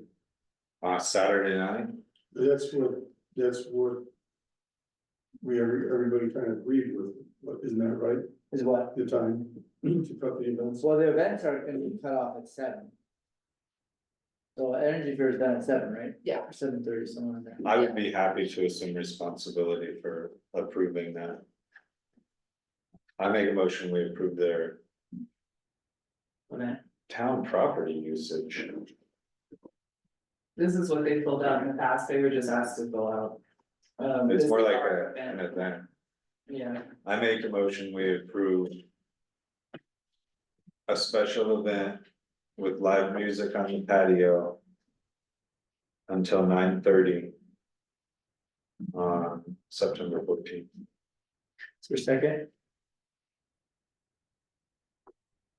I feel like I have to stay out of this. You don't, it's not energy fair. Okay, then I second it. And I think that's the beauty of it, is that it's not the energy fair. Is there more discussion? All in favor? Oh, This is on their property, not on town property. right, Correct. It's their patio outside, so it'll be loud until 9:30. And it'll be loud after, but just because there'll be people around. I do think in terms, like Benji's saying, that like, as far as people not wandering around town, people not like people are gonna be. Like they'll be a little loud, but they'll be like contained to one area and causing less problems and mischief.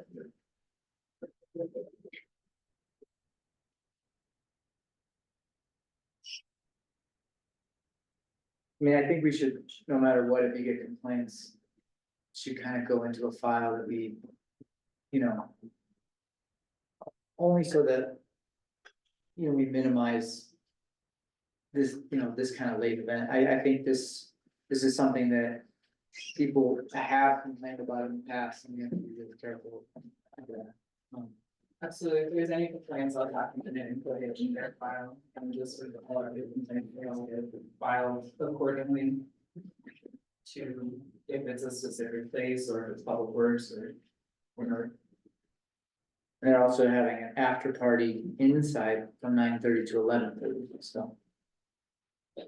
And I think this kind of follows along with our philosophy on the event committee. But clustering this as part of the, even though it is the energy fair, it's happening at the same weekend. Rather than another weekend, it's kind of like, this is going to be a noisy weekend. And it all fits together as, you know, an event weekend in town of Presto. And so I think it kind of goes in with our whole, you know, identity criteria, so. Okay, all in favor? Uh, Fire department's gonna turn around and ask to have a band outside on Halloween, and that'll go to 9:30. If not later. The next thing is that I have accrued overtime, and I apologize for that. I was under the impression from our talks that I could like, if I did have overtime, it could just be used as vacation time later, and I wouldn't have to get paid on it. I'm not trying to be a burden to town, I don't want to get paid extra. Now that I do know that this is a problem, I've capped myself at 40 hours maximum a week. But with that being said, I do have overtime accrued, and I'm asking for how to proceed with that. And suggesting that maybe if I do have to be paid for overtime, it could be split out over a number of paychecks instead of like one huge. So this came up because when we originally decided for Ariel to have a salary, we didn't understand that the state has basically stopped anything over 40 hours being, like, for instance, if you're on a salary, you can't go 50 hours without getting paid overtime. So it's kind of, it's good for the employees, not so good for the employers, but it's also to protect the employees so that they, aren't overworked.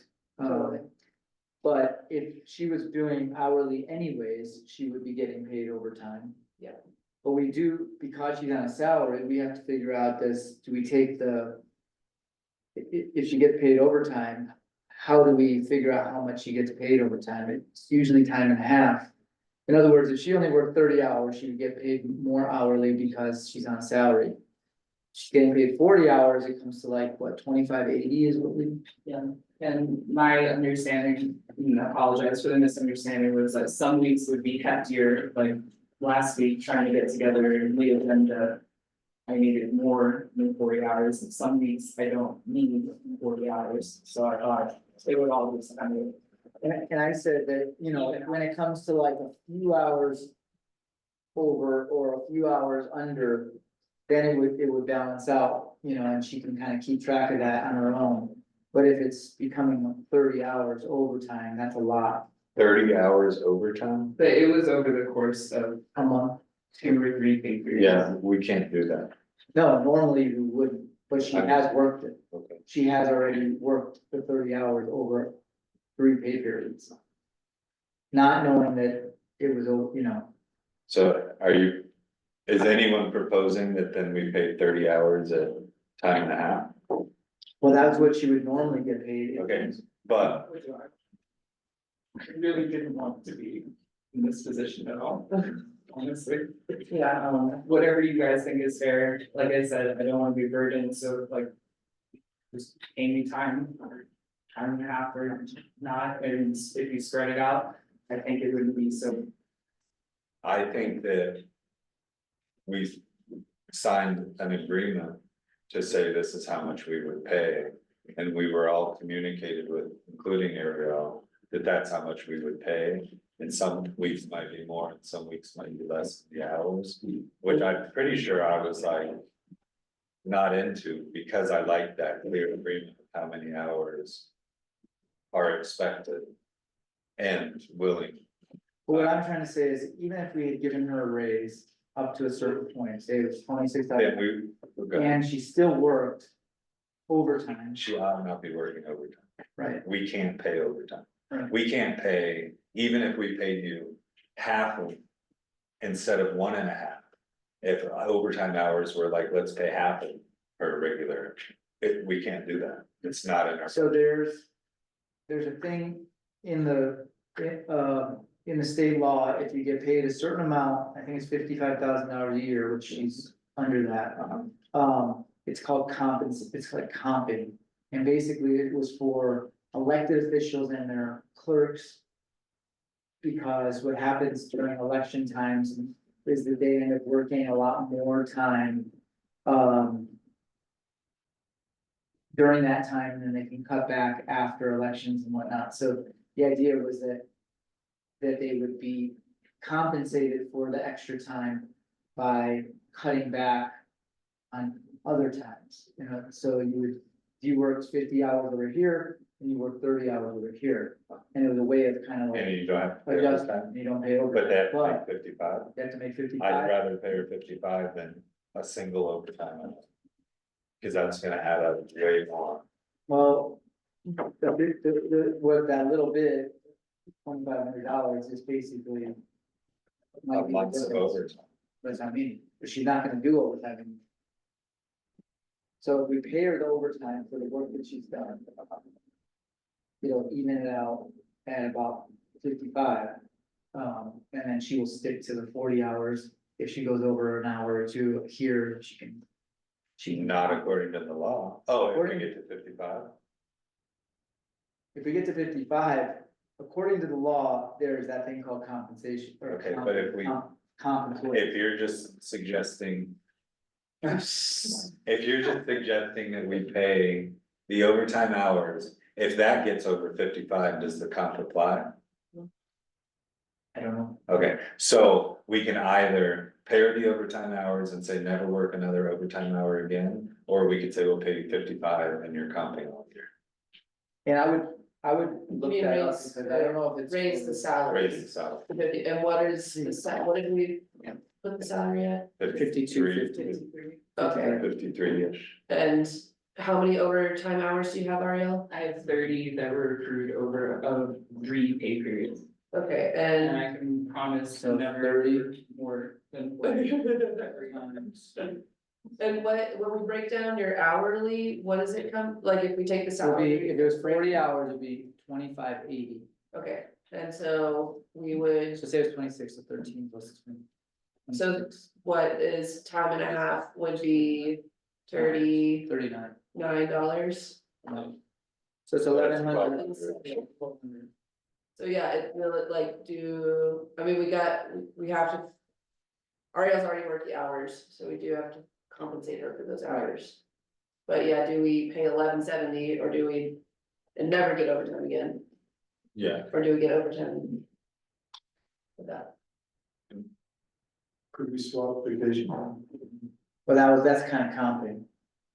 That's common. That's comping. And that's what I thought, that was what would happen. but there has to be. I could look at, they look at there's 55,000. Yeah, there's, it's 55,000 or above. So you normally get how many weeks vacation after the first year?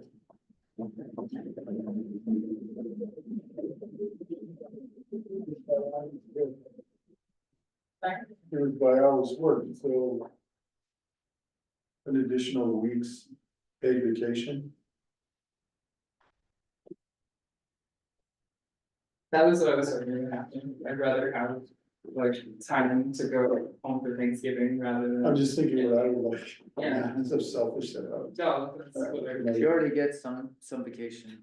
so if you had a choice between extra vacation, getting paid for those overtime hours, or going to the 55 salary.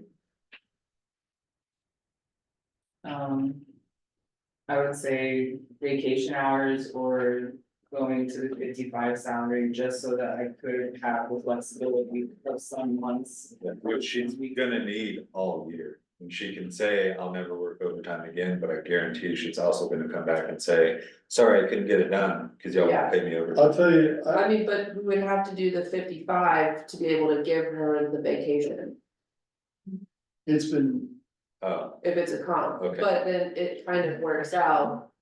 Anyway, you know, like we could do the 55 and then comp this with vacation time, and then we don't.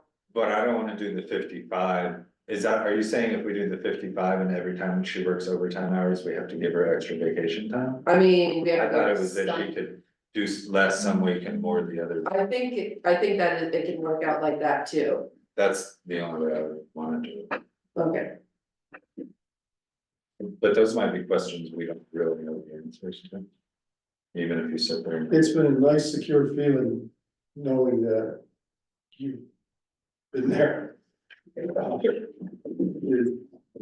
So, but I don't want you to have to work all the time. Yeah, you shouldn't. Yeah. For you. No, I mean, it's not that I'm trying to, there's just like, there's things that come up and they're so depressing that like I can't, And when I say shouldn't, I mean, for your own work life balance. yeah. And like, part of, we tried to make the budget. To like decrease everybody's. You know, Like Over- hours and overtime, Yeah. and that kind of thing.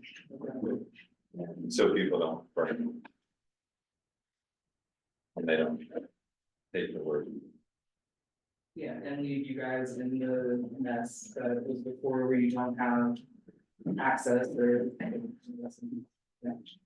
No, I don't want that either. What's the decision then? What's the decision? I'm trying to find that one. Law that basically said that. I mean, I don't really wanna like make the motion based on you and Ariel telling us that that's the law. And without a clear understanding of the law. I know, and it's really, Can we pose the question to Seth and get a better understanding what our options are? I think compensation and, could either be the cash in hand or the additional vacation time. And then we won't get any more overtime hours. Oh, you won't, yeah. Is that? What I like about, Forever, I'll say it was I would 40, even if it's not. what I like about raising the salary is that we do have the opportunity for Ariel to mediate her hours and use the extra when she needs it, and then be able to take off time the next week when she doesn't. I mean, I think that like overall, it's beneficial for her to have that flexibility. And then keep it, you know, and like the philosophy being the hours annually still being the seven. Would it help to talk to the lawyer and maybe just clarify that, it would help give peace of mind? I know for a fact that we have to pay you overtime, Not if we raise. but then there's this thing called, the comps, or, Overtime or comp? Or is comp or can be overtime or compensation? comp is where she gets like, she moves her hours around. Because she's busier at certain times of the, you know, doing certain things. That's why they do it, like the ski industry has it because. There's like certain exemptions, I would say, and one of them is, I imagine it'd be elections, it would be Yeah. around like budgeting, there's just times when there's more. Then I make a motion, we trade her overtime hours for extended vacation. And that she agrees to not work any more overtime hours until we come up with a longer term solution. I would second that motion. I'll admit I'm having a hard time with that second part. I mean, just, not that I wanna work her into the ground. Well, in 2 weeks, we can decide to pay her 55 and then we can have overtime all year. Every other week at least. I think if that is what like if Seth can come back and say that that is how it works, then I would totally go for that. But I don't necessarily want to approve it without knowing that Right, and it doesn't work. yeah, and I could even just say I make a motion to trade her current overtime hours for paid vacation. And that's that motion. Second, Second, you like the first part? All right. Benji, is there more discussion on it? Can you read it back? Motion to trade current overtime hours for paid vacation. which is acceptable to you, right, Ari? Absolutely. And Any then more motion was discussion? seconded. All in favor? Aye.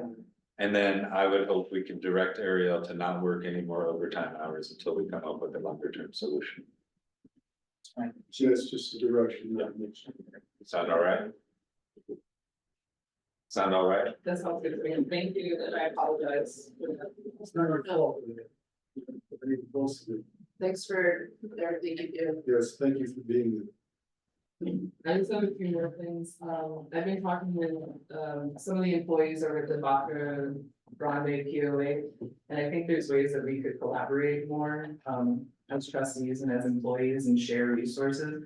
I just wanted to ask for permission to start planning, some sort of meet and greet between all of us, just to kind of like break the ice and, just something really informal. And I would come to you guys with a proposal beforehand, with like a budget, but I don't expect much. I just think somewhere where we could like share some snacks and, you know, converse would be just like the way to, start that off.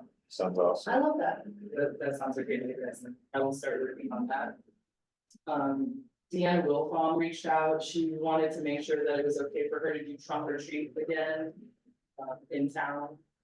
She just wants approval from the board to continue that tradition, and she's not asking for any streets to be closed down. She's asking for it to begin at 5:30 PM on Halloween and go until about 8 PM. Did they ever fill out a form or anything for that? To my knowledge, I haven't seen anything from them. We do it every year. Give the kids candy. Yeah, it's just a nice, town event, really, that she's willing to plan with other businesses and take full lead on. Sick.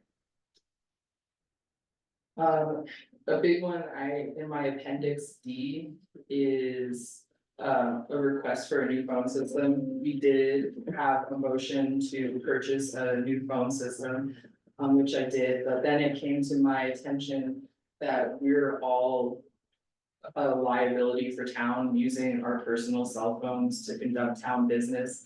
If anyone was to issue a FOIA request, which they could, for our cell phones, I believe that would create a strong issue, and the attorney has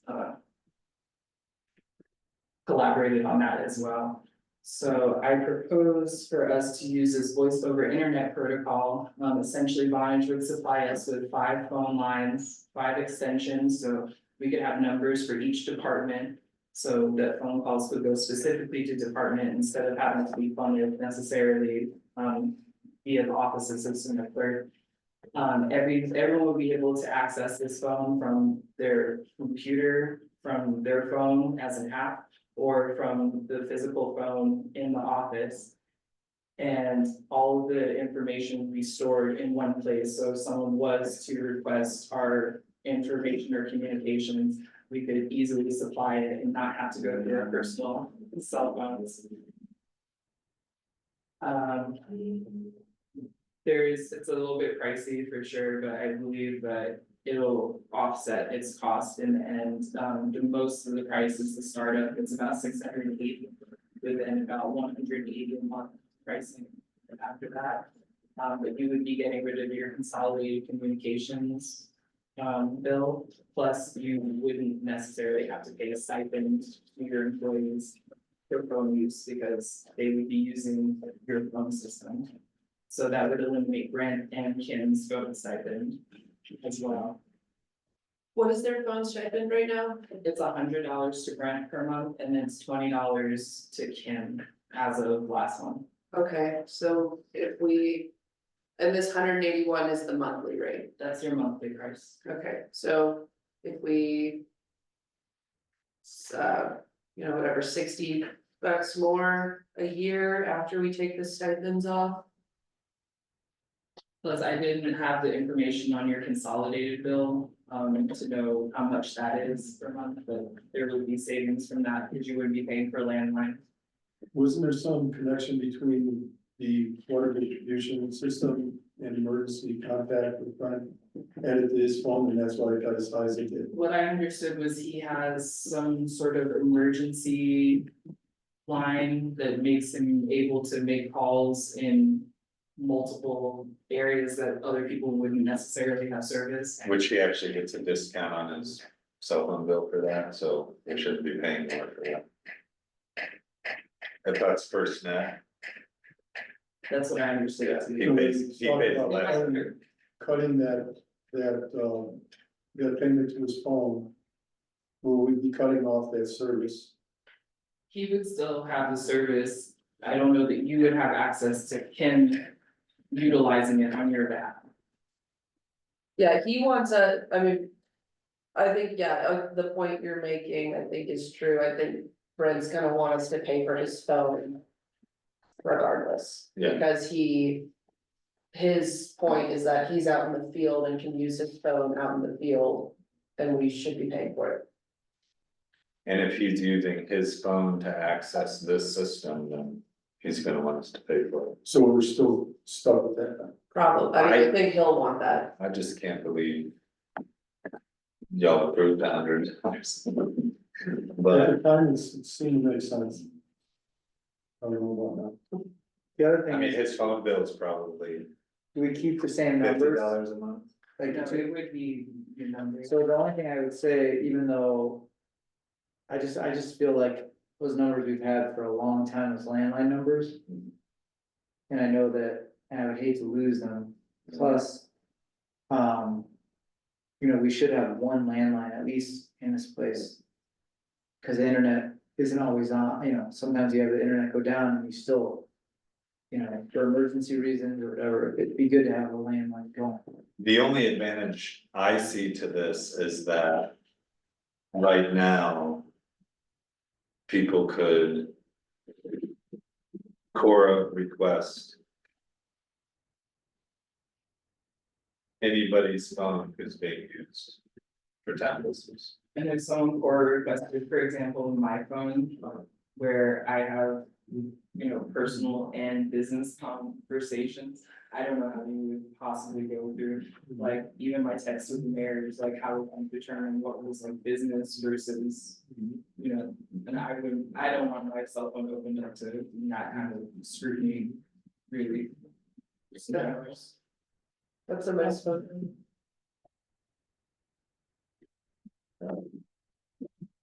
But I don't wanna pay. You know, $2,500 a year. $3,000 a year,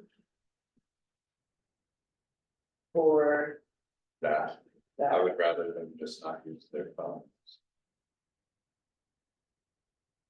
I guess that's really just the challenge of cell phones and no landlines. I mean, another option is to have work phones. To have like, you know, a smartphone that are work phones, Yeah, you know, that are that we would supply. And three I, of them, So like, I think that- we've been doing that in the past because of our. Work phones. Are there? There's like an old Talk Plus phone that I assume maybe Gretchen was using. I think that could potentially, I mean, I don't know for sure, but I think it could potentially be cheaper. If, we would, yeah, if we no longer paid, I don't, then we could no longer pay. it. it's not that much cheaper because like, we're paying. Like we have 5 phones on our net, I think it's like. Over $300 for 5 phones. Including, not including purchase of phone. Well, there is a little bit of that, but it would be more like 400 with phones. I mean, my plan is $25. So, Or just a basic it's unlimited talk, text and data with Verizon. through Verizon's Visible. Do you use Visible? And when we're talking about, just to reiterate, when we're talking about this $263 a month in year 2, that also does include a cell phone stipend. So that's more like, you know, over $4,000 a year versus $75 a month for 3 phones. If you have someone that's on call. Like our water or CED, and technically, I'm surprised they grew. In this past, I mean, they were working on the call list for emergencies. Yeah, I don't see what the savings would be. Even if we bought and had our company phone, so to speak, only, because then we'd still be paying for that on-call service. What on-call service? Brent's, on call. No, we would just be giving him a $25 a month phone and not paying him $100 for a cell phone then. Stipend. Plus this phone system, And it would be the same. Or Same what? less, less money. yeah, Right now, we pay him $100 a month. If we get this phone system, we'll be paying an additional $260 a month in year 2. So we'll be paying, you know, plus Ken, that would pretty much be $400 a month. For this phone system and for their cell phone stipends. And if we were able to get what Dana's talking about, then we would be paying $25 a month per phone, and if we got 3 phones. And Benji never texted Ariel on her personal phone again, and same with Brent about work. It's $25 a month. Per person. Just they have their own phones. Just quickly looking it up on Back Market, here's a Google Pixel 3 for starting at $95, To so like. purchase. I I think we could probably get everybody, satisfy the need of protecting our employees' privacy and do it for cheaper than, Could we just table this? Or, I'm gonna send you some, this one. You guys could do it in, I don't wanna do something that's gonna end up backfiring. Alright, Do you want me to look further into what Dan is talking about yes, and bring like a proposal for that? and run it by Brent, because that's where we're gonna get some pushback, and. I think the motivation to run it by Brent is that right now his phone is public record. I And if think, we get, yeah, he needs to know that. and if we get, I've talked to all the employees about this. What was the feedback? They're pretty much open to whatever, he doesn't want his records, requested. Yeah, nobody wants a record request, No, I know. it still could happen. I just don't even know what that would look like. How would that feasibly work? Yeah, if they're subpoenaed, they're subpoenaed. Yeah, I mean, I mean, that could happen. Yeah.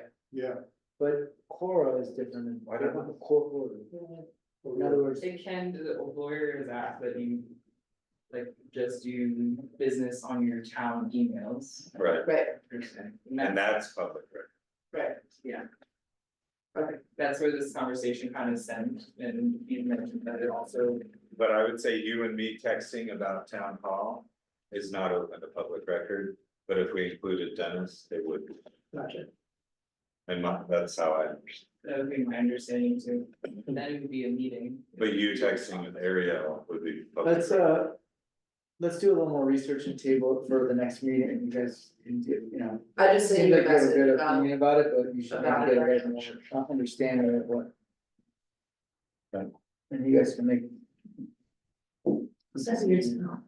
Um, Next, we have Yep, that's on. resolution, are you done, you're done with your report?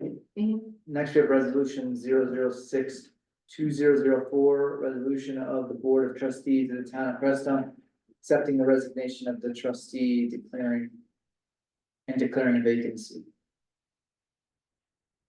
I make a motion, we accept Resolution, trustee Mendez's oh, resignation. second, 006-2024. All in favor? Aye. Actually, I apologize, can you? It should be resolution 007.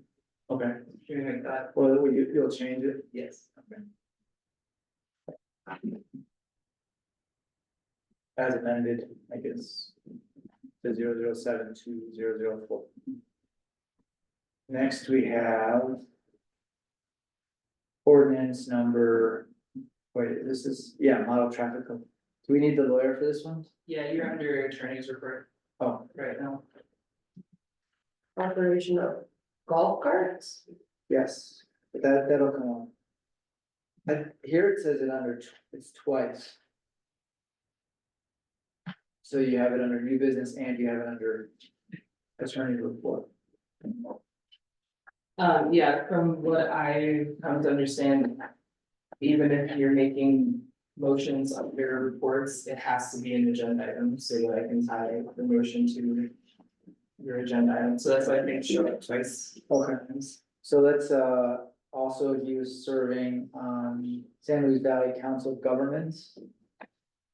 Were you second to that? Were you supposed to? I was, like an alternate for him, but. Would you like to be the, no, let's leave that position open We can- and then just bring it We back can up. talk about it. Unless anybody really wants to be part of that. Next, we have a public hearing. No, we're not doing that. Can we do the public hearing without the attorney? I think you should wait for him to Okay. do that. Same with the liquor license. And executive. What about executive session? The liquor license you can do without one. You're just voting to approve on the renewal, and I can speak to, I went and did a building, or I did a liquor inspection for them, and they're following all of the codes and ordinances. We're doing everything right in there. There's no complaints to town for our food is art, and there's no complaints to the sheriff's office or the county regarding our food is art as well. About liquor and, About liquor or noise, or they have no complaints at all. So this doesn't have to be a public hearing? It's just a vote to approve their renewal. Or not, So it'd be fine to be able to make the motion that we approve the request for renewal of the liquor license. yes, I have their application, I have their fees in total, I always thought we did public hearing for renewals, no? but the public hearing was for new liquor licenses like, Love Enterprise. Okay. I'll make that motion. Is there a second? I'll second it. Any more discussion? All in favor? Is it all the ordinances we wanna wait for Seth?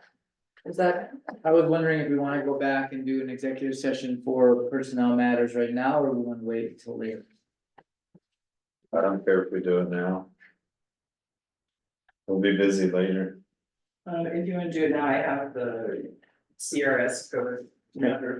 Let's do it. I'm gonna kick you out, Sean, and. Okay. My back's killing me anyway, so. Okay. Well, we'll let you know, we need to, we'll have you come back, I guess, if you wanna be on, Probably write a letter of intention if Yeah. you're interested. you mind doing that? No, that's fine. Okay. I just. So a letter of intention, just, I can't even just check out. yeah, if you wanna be on it, then write a letter of intention. If you don't, then don't worry. Okay. Yeah. See you guys later. Yeah, thank you, Sean. Somebody close yes, Thank you. yes. Sorry, I was. Oh, really? Oh, this is how. There was also. Also a cheat sheet, what am I supposed to say? Script sheet. Oh, I had so much coffee.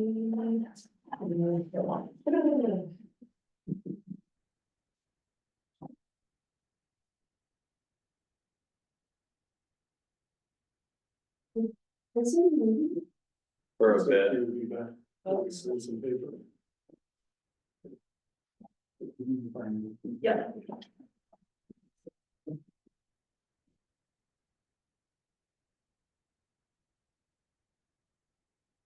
Was that the first time you had done Challenger, Adam? It's the first time I've ever done that. 14.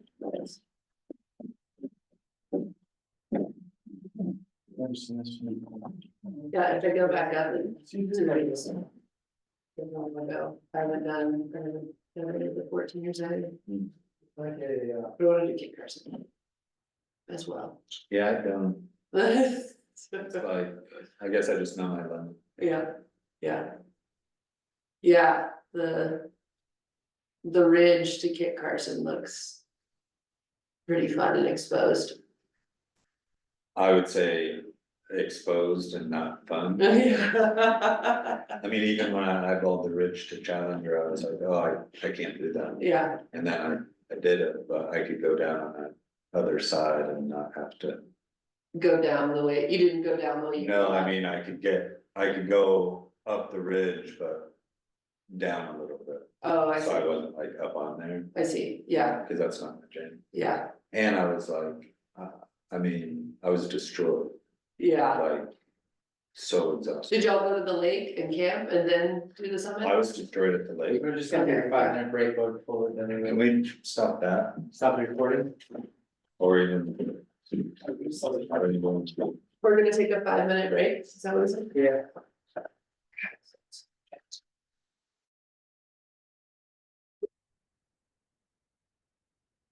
I move to go into an executive session, for the discussion of personnel matters under CRS section 24.6.402, parentheses 2, parentheses 4, or parentheses F, and not involving any specific employees who have requested discussion of the matter in open session, any member of the body or an elected official, the appointment of any person to fill an office of this body or an elected official, or personnel policies that do not require the discussion of matters personal to particular employees.